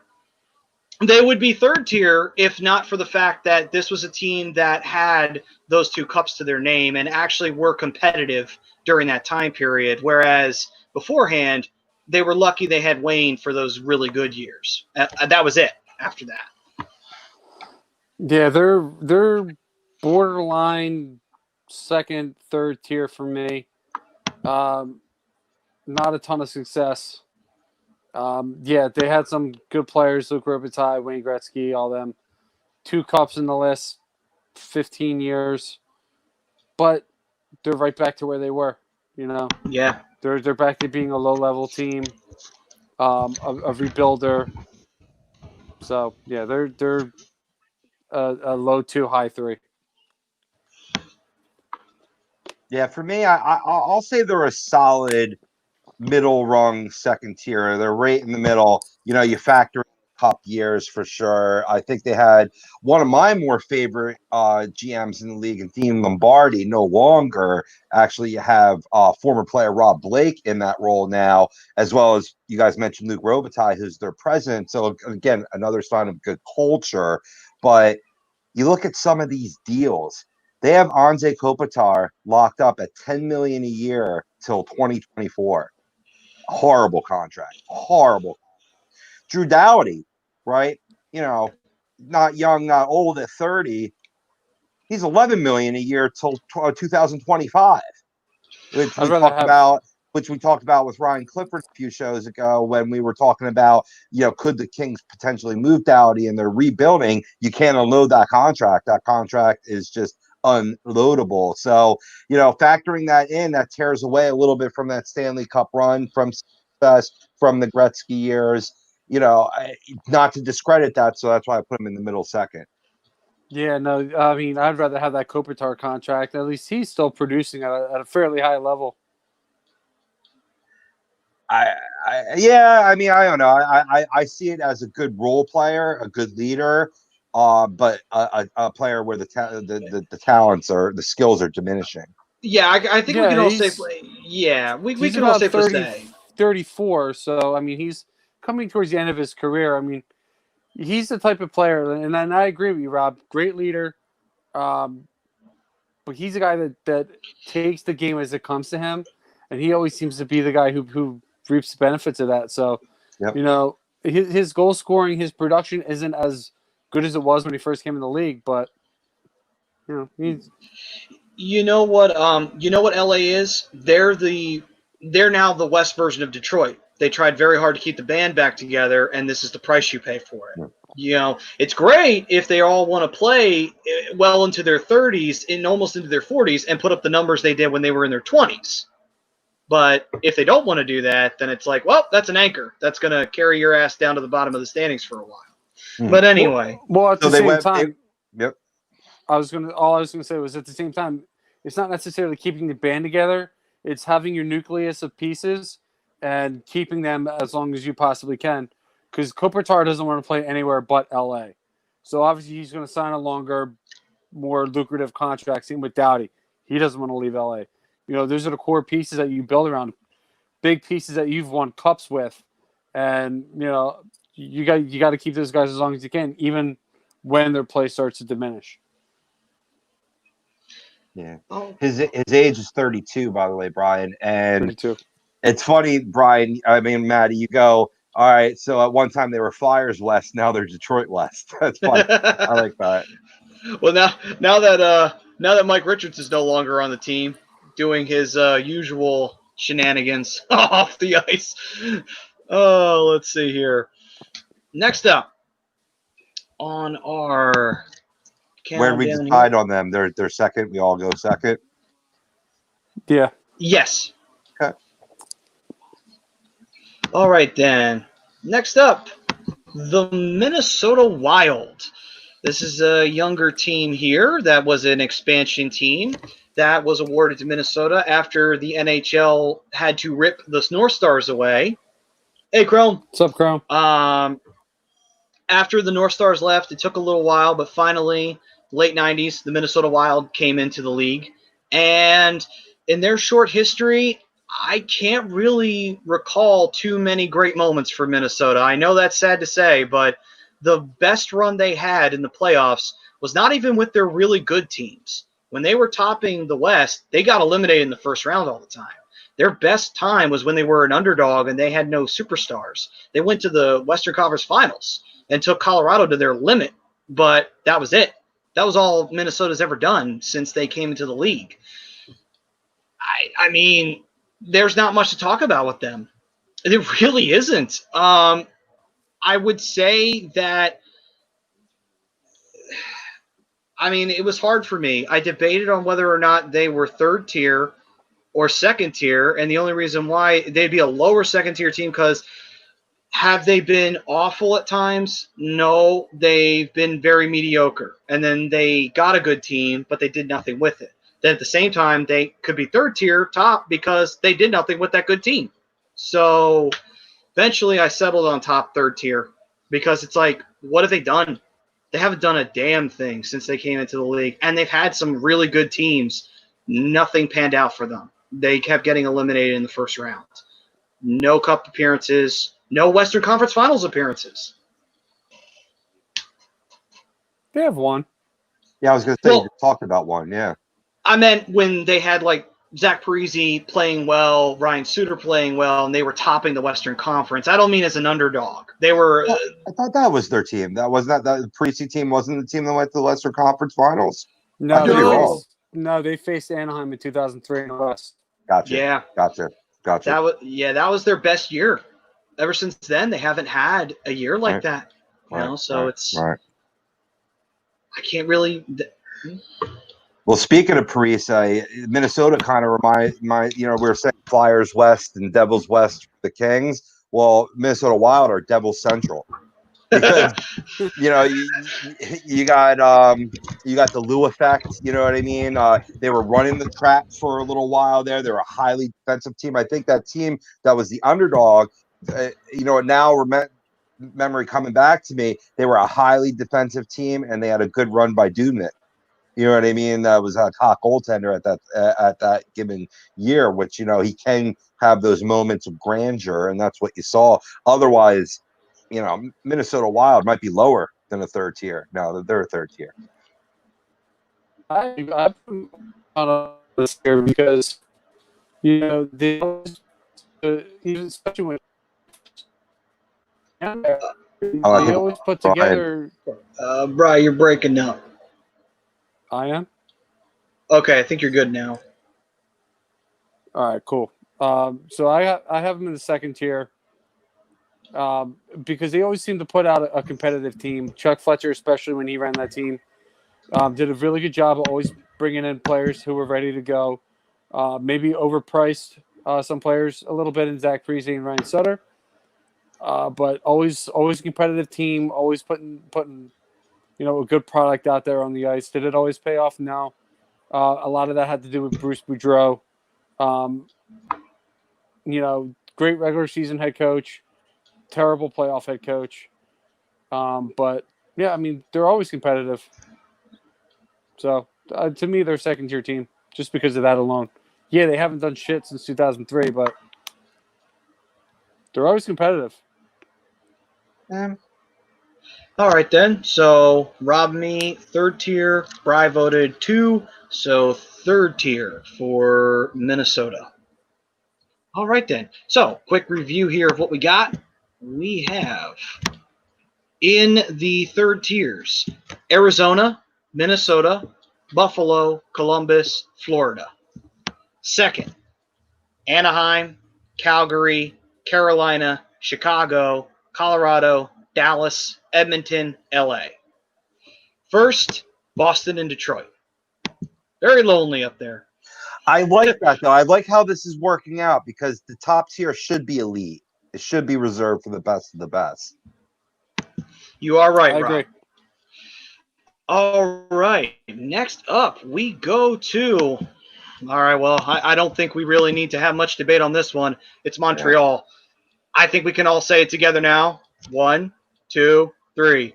Top tier. Tier 1. Oh, top tier. Yeah.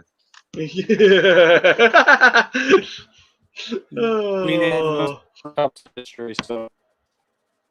True. Very, very true. 23 of them. Oh, Brian's breaking up again. Wi-Fi. Damn you, Wi-Fi! Yeah, cruel mistress that she is. I think I'm on the Wi-Fi.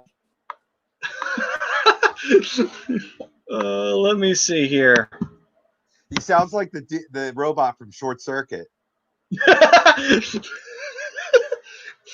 At 209?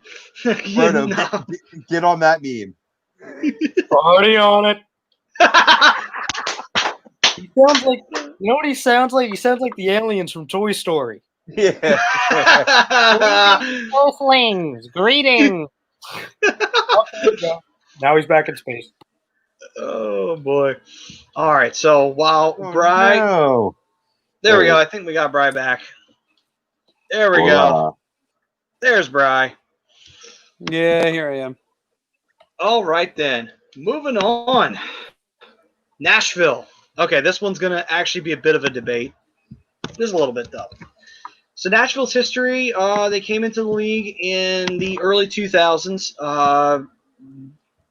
For the most part, they were not competitive at first, but they got competitive eventually. Underdog squad were San Jose's bitch for a few years. Eventually, they started to get some good teams together. Eventually, they finally got to the second round. Took a while, but they finally did it. And then, ironically enough, after they broke that one, eventually Nashville went on to go all the way to a Stanley Cup final. That's their best year so far as a squad. They have a Western Conference title to their name, which is more than some teams in the West can say, looking at you, Arizona. And basically, at the end of the day, they lost to Pittsburgh. But then again, that team was a buzzsaw. Overall, I would say I put Nashville as a lower second-tier team. Only reason why is they've had competitive teams. Recently, they've had better competitive teams. Have they been perfect all the time? No, but for the most part, in a market where, again, not a traditional market at all, you wouldn't think hockey would fly there. They've managed to make hockey entertaining. They've not only brought hockey, but they brought the country music element to it. So I would consider that pretty damn impressive for a place that you would not think hockey would fly in Nashville, but it's done very well out there. And so far, Nashville's team has not been too bad. When they've been competitive, they've been very, very good. So I put them as a second-tier team. I mean, yeah, they are definitely a second-tier team. They're competitive. They have a great fan base out there, as annoying as their stupid chants are. Yeah, I mean, just look at them the last few years. I mean, they playoffs just about every year. Stanley Cup Finals appearance a few years ago against Pittsburgh. I mean, good, talented guys. They have that draw to bring in free agents, guys like Matthew Shane, Ryan Johansson. So, yeah, second-tier team, easy. All right, then. And we'll get Rob when he gets back. We'll get Rob's vote, and then we will see where he puts Nashville. All right, then. So with that, moving on to the next team, we go to all right. I'm going to break the rule. We're going to go to another team because we'll save that for when we get Rob back. Next one, I'm here. New York. Oh, okay, good. First off, Nashville. Where do you have them? Second tier. Second tier. Okay, then. Cool. And the team we now have is a team very near and dear to your heart, Rob, and mine, the Devils. All right, let's do it. Okay, so some would say that they would be a top-tier team for the way that they had that great run, and they did have a great run, but I did not put them in top tier. I put them second. And the reason why I did, go back to the 80s. Most people are shocked to find out the Devils have been around since 1984. Why? Because they were freaking awful for all throughout the 80s. They were ugly as sin to watch. Wasn't until the late 80s, early 90s they started actually being good. And then the 90s happened. Marty Brodeur happened. That piece of shit Scott Stevens happened, and Niedermeyer happened, and the rest. They won a cup. Okay? Then the 2000s happened, and they had some skill. They had Arnott, Sikora, Gomez, Gianna. The list goes on. Won 2 cups. After that dies off, 2012 was their last Stanley Cup Finals appearance. After that magical run they had, they have been one of the worst teams in the NHL. Consistently. Just abysmally bad on multiple occasions. They were one of the oldest teams in the league, did nothing with it, and they signed a bunch of players to try and stay competitive, never were. The only thing that this team's done recently was that one playoff appearance where they got smoked by Tampa. And Carey's going to shock the world to send Pittsburgh home. I would love to see that. It wouldn't surprise me. It wouldn't. He can do it. If he wants to play like Price can play, it's possible.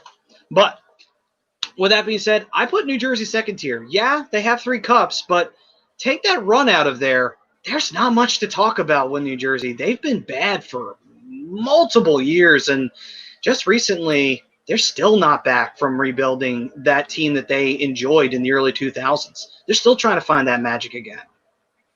I think a lot of they that have has no to do. shot of making the first tier. None whatsoever. I don't care about those 3 cups. And this isn't personal biasness. I mean, for all those reasons, they're a solid second tier. And what saves them from the third tier is that run, Maddie. You know, I will give him this though, in terms of a winning culture, a good organization was run by Lou Lamoriello when he was there. I mean, not that my favorite man in the world, but a very smart hockey man, and the development of the trap, changed the game of hockey. Did. Absolutely. New ownership, Josh Harris. He isn't exactly the best owner. Not really willing to spend the money on free agents and bringing guys in and not a big big hockey guy, I want to say, but I mean, you never know. He's got his hands full in like a bunch of different organizations now. Apparently, he wants to buy the Mets. So I mean, I think they're a second tier team because of the '90s, because of that run that they went on. So they're definitely, I think they're a second tier team. I mean that New Jersey Devils team through the '90s was iconic. It was. It was iconic to the point where you wanted to kill somebody. All right. Moving on. We go from those shit-sucking New Jersey Devils onto those shit-sucking New York Islanders. Off to the island. Yep. All the way to the island. And I can't believe I have to say this, and I shouldn't have to say this. I actually have the Islanders third. What? Wow. Take the 4 cups out of it. Look at this team. Look at the way they've been ran. Yeah, you go through the 80s. They were mediocre. They were competitive at times. Then look at the 90s. Oh, my God. What Mike Milbury did to this team. Oh, my God. I still think they haven't fixed it. They clearly haven't. And then on top of it, bad ownership. They had a scam artist own the team. They had Charles Wong own the team, which was even worse than the scam artist. It's like this organization, besides the fact they have talent now and Barry Trotz as coach, this team failed to develop a lot of talent. Failed to put any team together around John Tavares. Couldn't put it together with Molson and Okposo with Tavares. Couldn't do it with anybody. They made 1 playoff appearance and they won a series. Yay! We'll break out the fucking parade for you. You're an embarrassment to an organization that should have a lot more pride. Seriously, this is a team you forget sometimes exists, and that should not be the case. Right. I was shocked at your stance, but then I remembered that you're a younger guy, and I could see from your era of watching hockey, and not to defeat these points. These points are valid that you're saying. There was definitely some shoddy run or shoddy organizational leadership in this, but in the 80s, they were dominant. I mean, dominant in the Mike Bossy. We talked about that with Pronger, I'll put it you this way. I originally had him as a first tier because of those 80s teams. Me being a little older and experiencing that, sadly, but, and then you look at present day, that's where Lou Lamoriello is now. And Brian Trotz, and sort of you see like a changing of the guard, and hopefully you can get a better ownership play there, or at least better run ownership. So I did knock him to the second tier, but I just from their early history, I think you can't just pass that away. Nope. I'm with Rob on this one wholeheartedly. I mean, there's 80 teams were just ridiculous. Obviously, they won 4 in a row. Yeah, you don't just do that. So that those 80s teams were really dominant. And, they've hit a snag over the last few years, but they've still put some surprising teams together. They've had some good players coming through their organizations, and yeah, I mean, With Lou Lamoriello there and Barry Trotz, to Rob's point, you're seeing a changing of the guard. And, they got some good players there now. Josh Bailey, Matt Barzal. Now it's just kind of, putting the pieces together. And they got Semyon Varlamov in net now. They were a playoff team last year. I thought they were going to take another step this year. And it could still happen. They were a playoff team before the play stoppage. So, I mean, they're playing well now. So, yeah, they're a second-tier team. All right, then. So second tier for the New York Islanders. Next up, the Rangers. Obviously, the Rangers' original 6 team, they had really great runs back in the day, in the 1940s in particular. Obviously, the infamous 1940 chant. They were, of course, the Stanley Cup champions in 1940. After that, for a long time, that haunted Rangers fans forever. In the 70s and even in the 60s, the Rangers had good teams. They just could not win a Stanley Cup. Particularly, one infamous one is, I think, the 77 or 78 final where they lost to the Canadiens. 80s, the Rangers were constantly facing the Philadelphia Flyers almost every single year in the first round for the most part, the exception of the early 80s. And then they also had their rivalry with the Islanders that kept them going. Finally, in the 90s, the Rangers had one of the best teams in the league. They actually won the President's Trophy during that time. They, of course, had Mark Messier. He was considered the Messiah. He did deliver. They had won the Stanley Cup in 94. And they did not cheat anybody. They had a tough series, and they beat Vancouver to do it. After that, Rangers started to sputter. They barely made the playoffs the following year. Year after that, they got killed by Philadelphia. Year after that, started to see the cracks. The team was getting older, and they weren't getting younger, and the team continued to struggle. Early 2000s, the team was terrible. They had all these older players. It wasn't working. They started to rebuild the team with Henrik Lundqvist in net.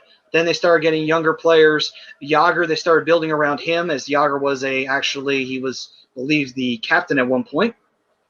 And the team started to play well. By the early 2000s, they were a playoff team again, and they hadn't struggled for the most part. They were consistently an underdog and sometimes a top seed. There was a lot of fluctuation with them. Just recently, they decided to hit the reset button, even though they really was more of a retool button, because sure enough, the Rangers are not a bad team. They are Artemi Panarin, Mika Zibanejad. They have a lot of good talent on that team. Matt Zuccarello, just to name a few. Zuccarello's in Dallas. Well, now he is, but he was in New York for a period of time, and he was kind of bringing some talent to the team. But point is, Rangers did have talent. They were never at that point where they said, okay, we need to hit the reset button because this team isn't going to be competitive. They were shockingly still competitive when they decided to say, you know what? Let's restart, let's retool to be 100% sure we're ready to go for future years. So I would say it's an intelligent move by the organization. I could safely say I put them in top tier. I mean, besides that really bad period in the late 90s, early 2000s, they've been consistently competitive. They just haven't always had the results. Actually, I lied. Zuccarello is actually in Minnesota now. But anyway, I have him as a high 2. I mean, the last few years have been kind of rough for them, but they're starting now to find their niche again, and we saw that at the play stoppage when they were one of the hottest teams in hockey. Yep. Obviously, long storied history, original 6 team. To me, just not enough cup wins to put them in the top tier. Yeah, ditto, Brian. I'm with you on that. Okay. All right, then. So, Rangers in the second tier. Okay, then. Moving forward, we now go to, let's see here, Ottawa. Okay. Anybody got a Eugene Melnick joke? All right, let's see here. I actually had that in quotes here. Oh, man. Ottawa started the original Ottawa Senators were way back in the day, were a dominant team back when there was a Challenge Cup. Do we consider them in this? No, I was just giving some history to where the Gotcha, Senators gotcha. name comes from. Because I might But have bumped them up. I might have bumped them up, acknowledging that because that was a strong team. it was. It was a great team. They were called the Ottawa Silver Seven for a period of time because they kept winning the cup. No one could beat them. But unfortunately, that is the original Ottawa Senators. The now Ottawa Senators have one specific run to speak of, and that's 2007. They went to the Stanley Cup Finals. Unfortunately, they met the Brian's Anaheim Ducks, and they fell very short against the Anaheim Ducks. They only won one Very game. short. And Ottawa at that time, they had a great run in the early 2000s. They had some amazing go fuck off teams. Like, they had some great teams. And it's just a shock they never actually won the cup. When the team was starting to die off, they make their run and they go to the Stanley Cup Finals. I don't know, put that together. But after that, mediocre, made the playoffs a few times, did nothing, and were terrible for a while. And then somehow made the playoffs again, did something, went to the Eastern Conference Finals, got killed by Chris Kunitz. He should still be in jail for murdering them. And ever since then, this team's been dog. Just absolute dog shit. Nothing more to say about it. Like, they've been rebuilding. They're starting to put something together, but I have to put them third. I mean, I feel bad for Ottawa, but they got to go down there. They haven't done anything for me to put them in second tier. No, they haven't. Not at all. Not since coming back to the league. I mean, it is what, it happens, but they had good teams or I shouldn't say good teams. They've had good players come through. Daniel Alfredson, Senators legend, Jason Spezza, another Senators legend, Sean McEachran. They've put good teams together, but they just they can't find ways to win consistently, playoff appearances consistently. They're easily a third tier team. Yeah, they used to say only the Lord than Bernie. Well, not even the Hamburglar could save the Ottawa Senators. No, forgot about him. Solid third tier. I put them with the Coyotes and Sabres. Yeah. All right, then. Next up, here we go. Philly. All right, let's do it. Flyers time. So for me, this is going to come off very homerish, but hear me out. I did put the Flyers top. Now hear me out for this reason. I know it sounds homerish, but it's the same reason why I put the Rangers in top for me. This team has been consistently making the playoffs for a long time. The results have not always been there, though. They won the Cup in the 70s. They won 74, 75. They made it back in 76, lost. Made it in 80, lost. In twice, actually 3 times in the 80s, they made it to the Cup Finals. Lost all 3 times because we faced dynasties all 3 times. 90s, team sucked in the beginning, got better with Eric Lindros, built around him. Eventually, LOD happened, and that was just a 3-4 year turnaround. After that, team was dominant for a while, won several division titles, went to the Stanley Cup Final in 97, lost to Detroit, stayed competitive in the early 2000s, had a snag in 07, rebuilt the team in 2008, made a run, eventually in 2010 went to the Stanley Cup Finals, lost to Chicago. Only recently have the Flyers really had a consistent time period where they've been bad. When you think about it, and we've done it because we've had the pattern of mediocrity, make it, miss, make it, miss, make it, miss. That's only the first time that's really ever happened. The Flyers have only had one real bad period besides this one that we're just getting out of. That was in the early 90s. Right. So, right. Like I said, the same reason why I put the Rangers in top tier, I put the Flyers in top tier because they consistently continue to be competitive and consistently made it to the playoffs. The results haven't always been there, but they consistently stayed competitive and they consistently kept winning playoff series. Unfortunately, they just couldn't always win the big one. You can go, Rob. Oh, okay. I want to agree with you, Maddie.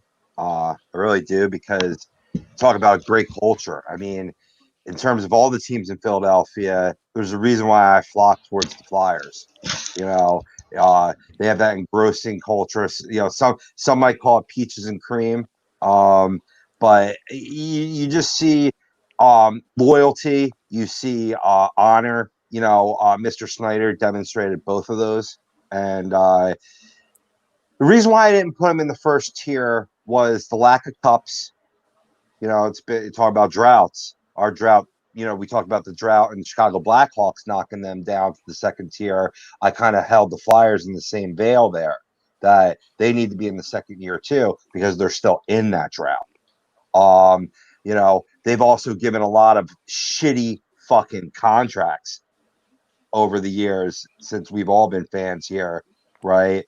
That, trying to be fair, bring them down a little bit. I think they make I'm with you, Prism, second upper tier, because you make a great point, Maddie. Okay, no cups, but they're always there. They're always maybe they missed 1 year, they're right back in it. Only the early 90s and just coming out of it now have been times where they were year after year not competitive.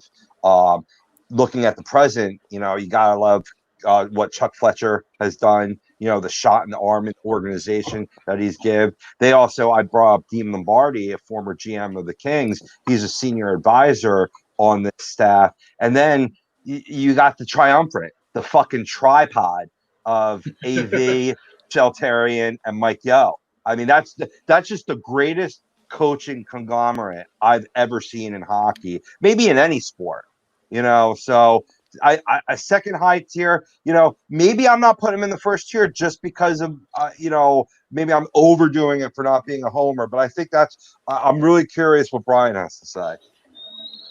I have him in the second tier too, and for the reasons is they can't get the job done. Ever since the mid '70s when they won the two, they've had plenty of opportunities to get back into it. Like you said, Maddie, always competitive, always finding ways to get to the playoffs. God, what 3, 4, 5 opportunities to win cups since they've won it? What have they walked away with? Nothing. But they are definitely an upper second tier team, always competitive. They've always seemed to have free agents wanting to come play in Philly, and it's probably one of the main reasons why Kevin Hayes signed here. Lot of lucrative names at the end of their careers, though, and I think that plays a huge part in especially in the 2000s, why they couldn't get as far as they usually do. Right. Because you get a Roenick towards the end of his career, you got a Primo towards the end of his, not really towards the end of his career, Tony Amonte at the end of his career, Beezer at the end of his career, and that's the other thing too. Since Hextall can't keep a steady goalie, but yeah, I mean overall, if you're looking back at the franchise, they're an upper second tier team. Could be a first tier team if they had walked away with more cups and those opportunities they had. Right. Or just further runs, Brian, because all the other fans around here, the Rangers fan, the Devils fans for years have fucking bust my ball saying the Flyers are a choke artist. And you know what? For the first time ever, they're kind of right. Yeah. They've always choked at the wrong time. There's always been that. And I don't blame the Flyers. I blame myself. I'm fucking mush. I would probably do the Flyers would win a cup if I just like a bad but which I would never do because it's like ripping the heart out of my chest. But maybe I might have to get a cup here. But they have choked quite a bit. It'll be great when the year that they don't choke and go all the way because it just you saw the explosion that there was for the Eagles. Well, I think times that by 10. Well, here's the thing. Like, I agree to an extent that, they can be a choke artist team. But let's look at 2010 for a second here.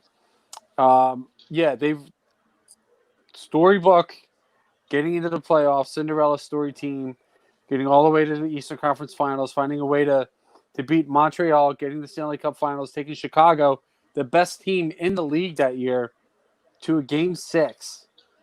Losing in overtime. That's not... I don't think they choked that year. No. I think they just got beat by the better team. Yeah. I think it was a magical run. They wrote it out. Yeah. Absolutely. Oh, yeah. Yeah, the only time I could say the Flyers ever really choked in a Stanley Cup final was '97. That's the only time I can really say that, and that's because they had a team that should have been better in that final than they were. Whereas in the '80s, they fought the Oilers as best they could, but that was the Oilers. And in the '80s, in 1980, faced the Islanders. It's like, fuck it. It's like, we're lucky we got 6 out of that, you know. And then in '76, you faced the Canadians. You faced great teams every time. It was more the other exits, you know, in the early rounds, maybe even all the losses to the Devils in the Eastern Conference Finals when they should have beat them, when they were the freaking powerhouse team in the Eastern Conference. You know, not just whenever they made it to the finals, yeah, they ran into a juggernaut. Yeah, I mean, they called Chicago at the beginning of their dynasty run, and then yeah, I mean, I agree. Like the late '90s, 2000 teams, the Eric Lindros led teams, yeah, found some way to choke. And then the one series, I want to say it was like 2012 against Pittsburgh, or was it the 2000? What year did they play Washington recently? Was it 2014? No, that was the year we faced the Rangers. It was 2015 we faced the Capitals. Because no, not 2016. 2016. There we go. Got it right.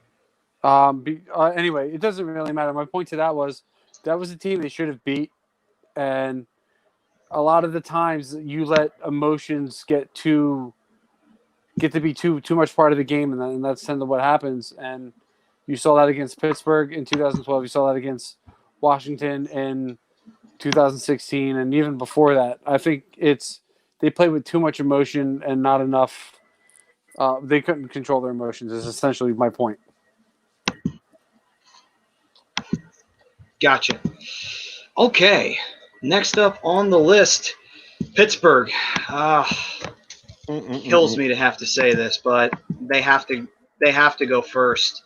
You can't really argue that. I mean, here's the thing though. We should not give them a complete pass because this is a team that almost got relocated twice. But also on top of it as well, Pittsburgh was a shit organization up until Mario Lemieux came to town. Yes, then they won 2 cups, but then they were a shit organization after Lemieux left. It wasn't until Lemieux bought the team they were finally financially stable. But underneath all that, they still managed to win 5 cups. So unfortunately, as much as I'd like to dog them for that period of time, I can't. Because it's like, well, they won 2 with Lemieux, then they ran into Crosby, they stumbled into another superstar, and they won 3 with him. So it's like, well, they took advantage of what was given to them. They were given the tools to succeed, and they applied them properly. I can't just say anything else more than that. They were able to build a team around 2 superstars and win cups. No, I agree. They've built Stanley Cup teams, and as much as Pittsburgh's window might be closing now, they're still a team that competes every year. Yeah. Where do I got them, boys? Yep.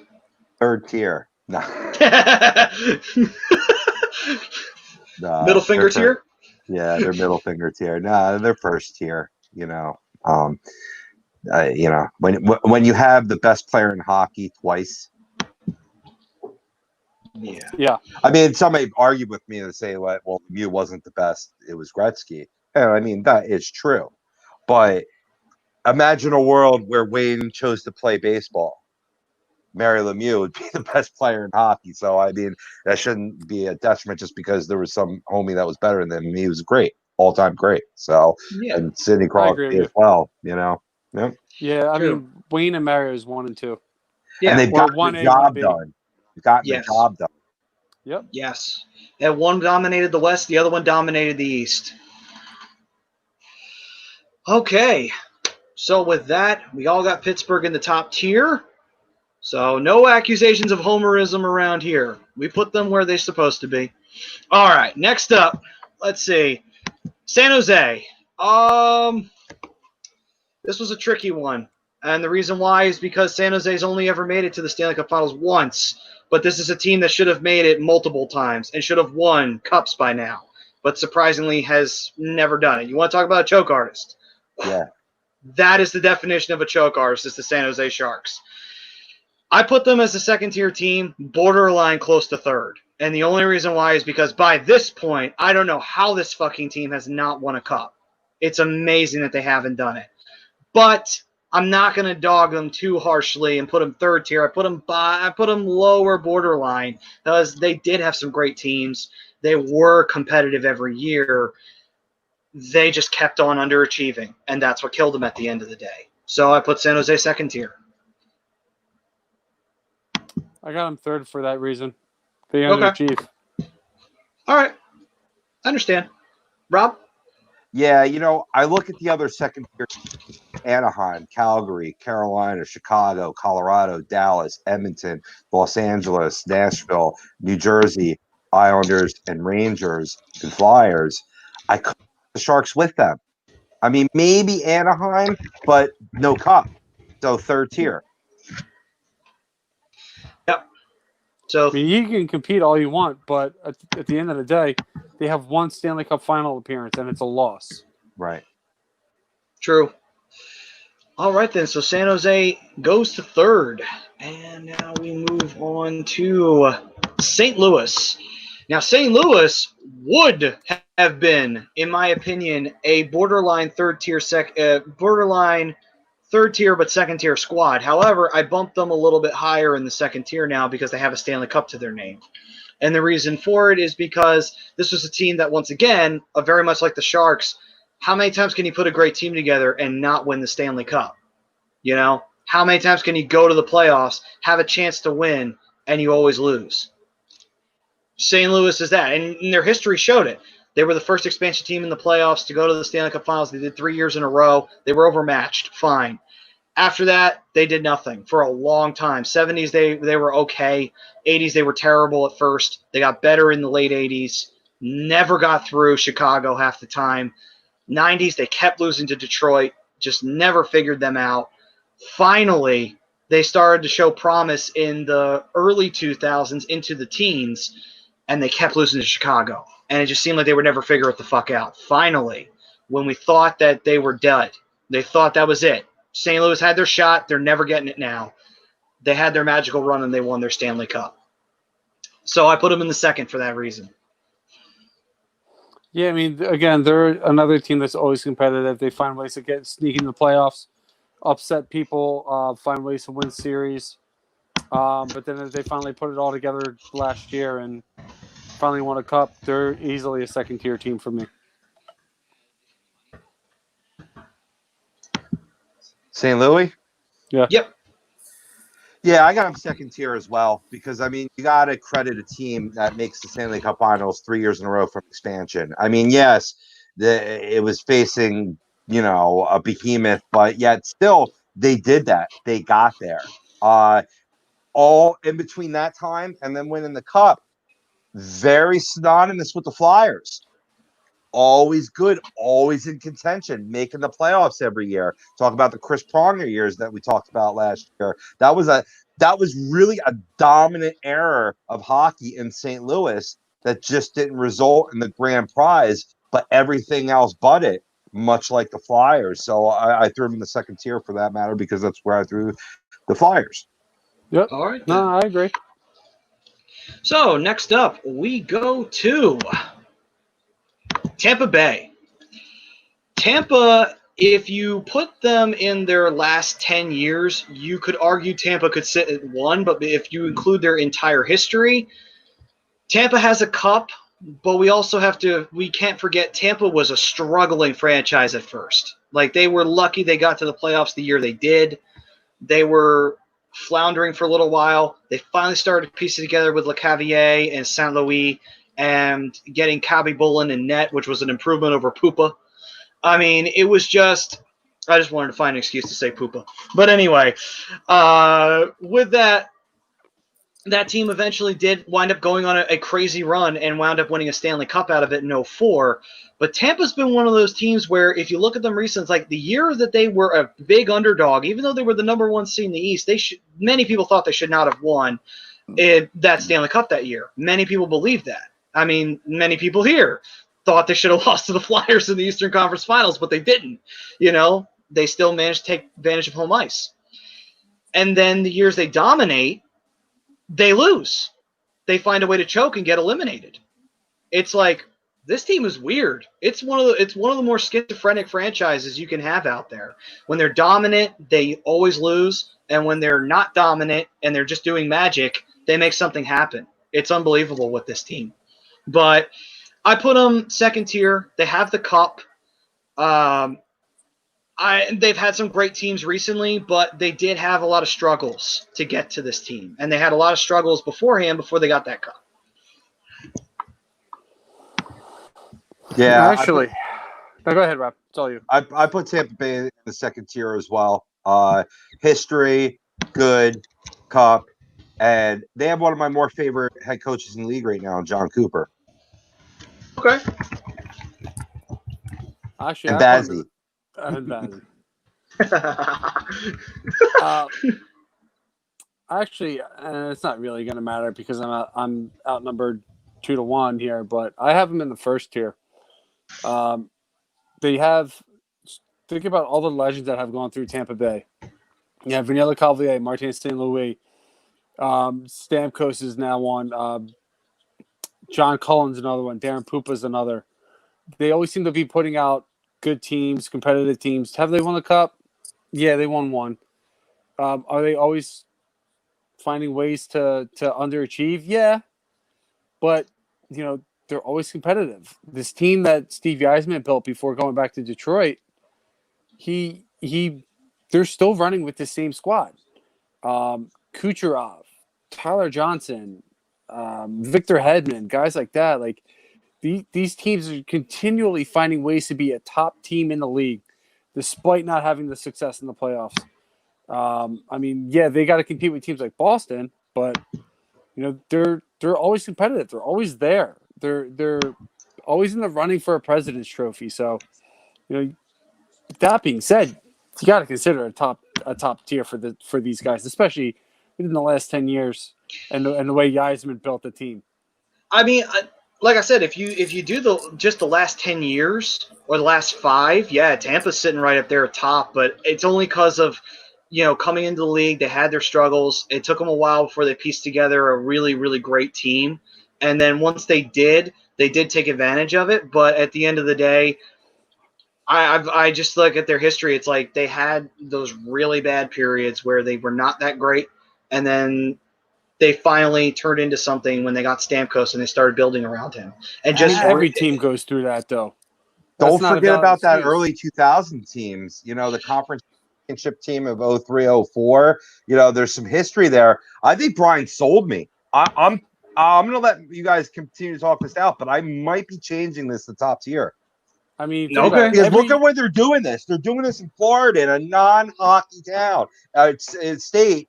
And we've talked about Florida failing. We talked about Arizona failing. They're not failing. So no. I'm I'm gonna think about this. Look at how they handle baseball. They don't sell. I think it's like a 20,000 average, maybe, if that, maybe less. And they're selling out hockey teams, and every team is going to have points where they're going to suck because they all got to rebuild because players go and come and go, and it happens. It's a part of the game. But the fact that Tampa Bay is where they are. Look at all the big names they have on that roster right now. Where are they getting the money for all these guys? They're always at the top. They're always competitive. That's actually they're competing for the President's Trophy every year. And they lost. They had a Stanley Cup Finals appearance not that long ago. They did. So, they're always there. They're always there. They're always Who's their top player? Who's their top paid player? For Tampa? Mm-hmm. Stamkos?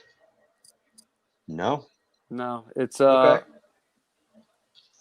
I'm between two players. I'm between Kucherov and Hedman. Kucherov at $9.5 million is your top paid Lightning player. Stamkos at $8.5 million and Hedman's at $7.8 million. You just hit the nail right on the head again, Brian. This team, they're always competitive. They're a top team in the league for a reason. Yeah. Yasmin did a great job building this team. He did. He did do a great job.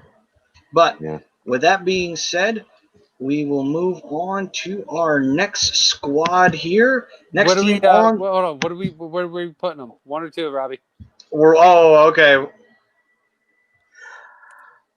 I'm gonna keep them 2 because I can't put them with the Bruins, Red Wings, Canadians, and Penguins. I can't. I wanted to, Brian, because you made such a great argument, but I can't. I can't put them with the 5 teams I have there. That's fair. Here's the thing. If we're gonna put Tampa there, then I would think we would have to put Anaheim there, because that's tier? another. Yeah, because the same thing with Anaheim. They were always competitive and they won a cup.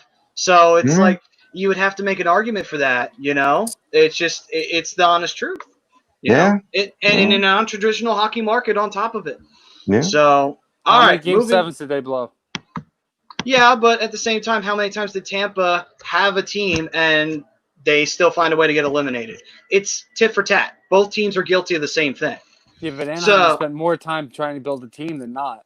And they've and I know this happens to every team, even through their good stretch, they found ways to have losing seasons. So, now they're a team in rebuild mode. So I can't see them being – I just don't think they've had the same amount of success as Tampa Bay has. Okay. All right, then.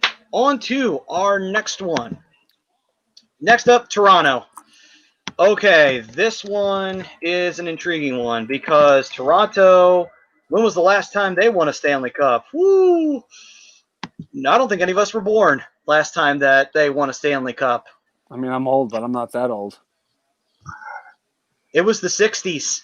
That was the last time Toronto held a Stanley Cup. Almost. I mean, Rob. Almost. Oh, shut your mouth. But look at Toronto after, they had great teams, original 6 team. They were dominant. They were always competitive with the Canadians in the 60s and the 50s. After that cup in the 60s, in the 70s, they had some good teams, could never get the cup. In the 80s, Norris Division, constantly competitive against Chicago and Minnesota and St. Louis, never got out of the second round. Made it to a conference final appearance in the West. Yes, they were in the West at one point. One time, and they lost. Then they go to the East finally. They've made it to the Eastern Conference Finals once, and they lost it once. That was to Carolina in 2002. So this team has been the biggest underachiever, I would say, out of all of the teams that you can bring up right now. I mean, and some great players. Ally Frady has been on that team. I mean, God, why am I blanking on names all of a sudden? But anyway, Matt Sundin, Wendell Clark. Sundin, thank you. I mean, there is a ton of players you can name right now, and they never pieced together a great run. Jack White. But the truth AKA is, Austin Matthews. Yeah. The only thing that you can say that debates them to put them at 1 is the fact that they were an original 6 team and that they had some dominant teams back in the day. But in recent years, after as long a drought they had, I put them at 2 because of just how bad the team's been over and how many great teams they had in the 80s and the 90s, and they won nothing. So it's like in the early 2000s, it's like I can't put this team at 1. Like, they haven't done shit since the 60s. I can't. Yes, that's the first thing you said. That's correct. What? What are you talking about? They had good teams in the 80s and in the 90s. No, you're right. But you said they haven't done shit since the 60s, and that's correct. But what did they do before 67 and before? They won 13 Stanley Cups. They did. 13. That alone puts them in the top tier. Even though it hasn't been since 60. Well, what'd you say, Rob? 67? 67. It's 13. It's 13 more than a lot of teams. Now, Maddie, I love you because I fucking hate Toronto Maple Leafs. So, yeah, it was kind of exciting to hear you put them down there. And I thought I was going to be a dark horse by putting them in the first tier because of that. But, yeah, yeah, period. 13 cups. Right. They got to be a top tier team. despite the fact that they haven't done anything since then. All right, moving on. We go to Maddie says, "What have you done for me lately, baby? Nothing. Nada." I mean, I get it because a lot of teams. There's how many teams are out there that are like that? What have you done for me lately? Yep. But you know what? What has Montreal done lately? True. They haven't won since 94, 93. True. But they have 23. Toronto has 13. That's top tier. Despite current. So let's see here. We got first tier for Toronto. How dare you disagree with Cincinnati? How dare you? I always disagree with Cincinnati. There wouldn't be a show if Brian didn't disagree with me. Are you kidding? But yeah, first tier Toronto, and okay, we move forward. Next up, Vancouver. I feel so bad for Vancouver. I really do. I wanted to put them in second so bad. I really did. I didn't. I put them third, and I'm sorry, guys. I love you, but goddamn, man, you cannot win a cup to save your asses. Like 3 times they've made it. They've lost all 3 times, and this is a team that's been mediocre at best at times, and have had some great teams, but that's only been recent. Their best seasons were in the early 2010s, and none of them came when they had players like Pavel Bure and Trevor Linden. Those were not – they didn't have great seasons. They had good seasons, not great seasons. Just that one under AV, right? Yeah. Oh, wait a minute. No, not under AV. Well, yeah, that one, but in the air you're talking about the 94 team against the Rangers, yeah. Yeah, that was it. This team has just underachieved, and they've had mediocre squads at best. So I'd have to put Vancouver third. I hate to do it. I wanted to put them in a second tier, but they have no cups to back them up. They don't even have that many division titles to speak of either. They have some, not many. So it's like, Jesus, I can't even make an argument for them. So they've had good players. They've never had good teams, in my opinion, outside of 2011. I mean, 94 as well, but, they've had great players. Like you started to mention, Bure, Alexander McGillney. They had Messier for a while, the Sedin twins. Trevor just Linden. To name a few. Trevor Linden, Marcus Naslund. But, yeah, they're nothing more than a 3. Yeah, I originally had them in 2, but you guys make a great argument. Maddie, you're 100% right. Brian, you're 100% right.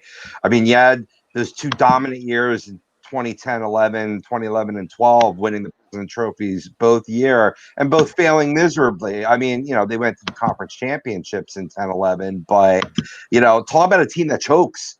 They choke more than the Flyers did. So I mean, it's tough because in that 2011 team, I mean, they ran into a better Boston Bruins team, but, they just couldn't really put great teams together. Good teams, but not great teams. They had great players, but for a classic players don't make great town teams. of Vancouver too, like there's a letdown there, huge letdown. Yeah, and also in the 70s when they came in, they were not good. They didn't get good until the 80s. So, all right. Next up, we got to wrap this up. Yes, I know. We're down to the final 3. Next up, Vegas.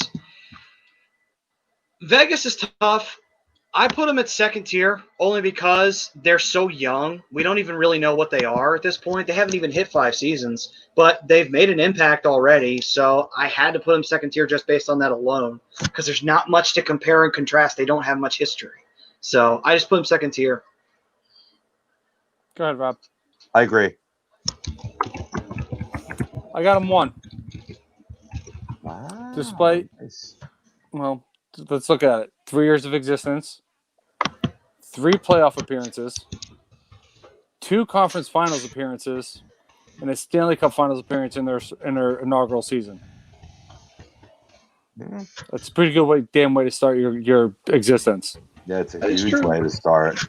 It's a huge way to start. I think it's lack of a case history. It's a very small sample size is the only reason why it falls in the second. But, you multiply this, like if they continue this for like, to say the next 5-10 years, then yeah, they got a good shot at being number one. Yeah, I mean, I like their head coach in Gerard Gallant. Still don't know why he got fired, but Peter DeBoer was not a bad replacement. The GM over in Vegas did a good job building this team from the expansion draft, and they're riding a wave. And you know what? They keep bringing in good players too. They got Max Pacioretty, Nate Schmidt. They got signed. William Karlsson's flourishing out there in Vegas. So they got great players. They got good teams. They just don't have the Stanley Cup to kind of seal it. But they're a top tier team for me right now. If they had won that cup, I would have had them at first. Just to throw that out there. If they had won it, yeah, I'd have to put them in 1. There's no arguing. But for me, I still put them at 2, only because they're just so young. But I understand your point, Bri. They've done an amazing impact since coming into the league. Well, I think because of that small sample size you were talking about, Matty, is the reason why I put them in tier 1. It looks really good right now for that franchise. From an expansion team, too, which is impressive. Okay, next up, we go to Washington. And this one was a tricky one as well for me because they won a cup recently, but I put them in second. And the reason why I did was because this was a team that was not great when it first showed up. As a matter of fact, they were threatened to be relocated at one point, eventually got saved. Didn't do anything really in the 80s. Once the 80s started to die off, that was when, late 80s, that was when they started getting good. And that's when they started becoming frustrating in the Patrick division. Then in the 90s, they were good. They started running into Pittsburgh a lot, though, and that killed them. 90s were good to them. They had their first Stanley Cup Finals appearance. Didn't even win a game. Early 2000s were not so good to them. Rebuilt the team around Alex Ovechkin. Finally, just recently won a cup by building teams around him. But to say the least, though, I put Washington second because they have that cup, and they have had, once they started getting that stream of success, they had a brief period where they were bad in the early 2000s, but they've been consistently strong since then. And they've been having sustained success, and they got a cup on top of it. So I put them in second tier for that reason. That's where I got them too. The cup was great. Nobody lived it up better than Alex Ovechkin. But they built a really good team around him, and they're still competing, despite not having Barry Trotz or Bruce Boudreau or Dale Hunter, Adam Oates, whoever their head coaches were, still competing. And still a lot of good young talent and losing guys left and right. And, Carl Osner going to Montreal, who's really collapsed as a player, losing Nate Schmidt. They're still a good defensive team. So, their second-tier team because, they're still very competitive. All right, then. One more team. The last one. Ladies and... I'm sorry, Rob. Sorry. My bad. No need. Second tier. Okay. All right. Final team. The new Winnipeg Jets. The original ones are the Coyotes, so unfortunately we can't really include that. However, in their recent history, Winnipeg started off a little bit of a rough patch, but they've since been competitive. Unfortunately, though, they haven't really got anything to show for it. However, though, they're still a young enough organization that they could do something in the near future. They're not completely dead in the water. They still have talent out there. They just have to continue to make it work and see if they can make a team that's competitive enough to get to the Stanley Cup Finals. In the small period that they've been around, though, because they used to be the Atlanta Thrashers, too. We can't forget that. Their playoff appearance. They also didn't win the playoff game in that one. This was tough. I debated it for a while. I kept them in third. I felt weird about it, but I did it anyway. And the reason why is because I was thinking about their time as the Thrashers. Wasn't great, ever. And their time in Winnipeg's been better, but that's like saying getting chlamydia is better than getting AIDS. So when you make that comparison, it's like, okay, You take the chlamydia. You take Winnipeg. All right, so third it is for me. Yeah, agreed. Third. I got him in the second. You lose. Yay! Oh, What else is new? What an Oh. asshole! What an asshole! All right, guys. So here's our final rankings. First, well, we'll do first and then. Third, as in the worst teams, Arizona, Winnipeg, Vancouver, Minnesota, Buffalo, Columbus, Florida, Ottawa, San Jose. Some of them deserving, some of them just on the cusp of being second tier, but they still haven't gotten across that line yet. Vancouver, you said? Yes. Cool. And second tier, the New York Rangers, the Washington Capitals, the New York Islanders, the Vegas Golden Knights, the Anaheim Ducks, the Calgary Flames, the Hurricanes, the Blackhawks, the Avalanche, the Stars, the Oilers, the Kings, the Predators, the Devils, the Flyers, the Blues, and the Tampa Bay Lightning. Some of them close to being great, but just lack a few cups here and there, and some of them cups at all to get to where they need to be at the top. Number ones, Boston, Detroit, Montreal, Pittsburgh, Toronto. That is that. This is a good. This was good. Like you look at this list and it's like couldn't have come up with a finer one myself. Matter of fact, I couldn't because it wasn't mine. It was ours. It was. When you bring all three minds together, it's amazing what can happen. Absolutely. I'm taking record of this. I just wanted to make sure because I'm going to be making this a post on FanLink. I talked about it on the show before, but fanlinksports.com. It's a social media site only for sports. So I'm going to create this all into an article post on that. You can sign up for free and you can write your own articles, make posts. If you don't feel like going through all the political jargon that's out there right now, which is not important. We should be paying attention to world events right now. But if you want to get away and truly get away off of a social media, fanlinksports.com. I mean, I'm not plugging it, but I am. It's a great site. Okay, then. Thank you, Rob. That is awesome, and we'll definitely have to look at the post that you make on that one and see the rankings. I'll send you the list. I'll definitely send you the link. That's for sure. You boys should sign up too. Bringing it back home to A2D. You obviously watch us on Facebook, YouTube, or Periscope. If you missed the show or you're just more of wanting to download your podcast, you can check us out: Google Podcast, Apple Podcasts, iHeartRadio, Spotify, SoundCloud, Spreaker. We're everywhere, baby. A2D Radio. Absolutely. Bang, bang. And of course, ladies and gentlemen, as always, you can you can comment. We love it when you guys comment. You guys are our lifeblood. We don't have nothing without you. And we thank you for those who commented in. Prism280, obviously, thank you for commenting in. Greg, of course, Tom, everybody else who did as well. Thank you, man. Great list, great show, great host. Thank you. Thank you, Prism. We appreciate that, brother. And we always appreciate our sponsors as well. We are brought to you by Specialized Physical Therapy. We were also brought to you by Ambuck Services.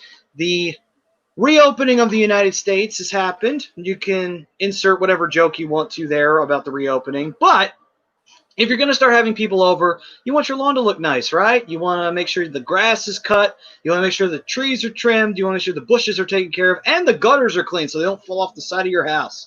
Luckily for you, we have a sponsor for that, and that's Ambuck Services. They'll take care of that as well as decks as well. Make it a nice place for you to have some guests over and hosts. You can give them a call at 856-879-5530. That's Ambuck Services there. They will take care of that and make sure it's all perfect and ready to go for you so that your guests are envious of you. That's why you have them over. It's the truth. We all know that. All right. With that being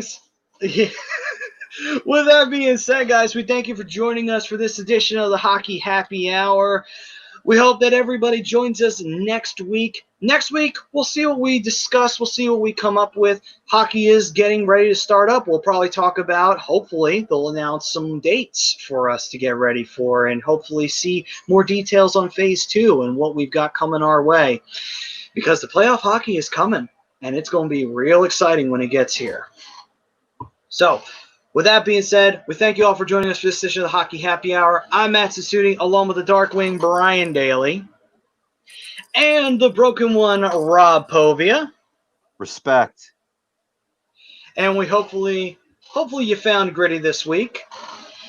And we look forward to seeing you guys next week, same time, 10 o'clock, right here on 82dayradio.com. From all of us here, we thank you very much. Stay safe and stay healthy out there, everybody. From all of us, peace. Good night.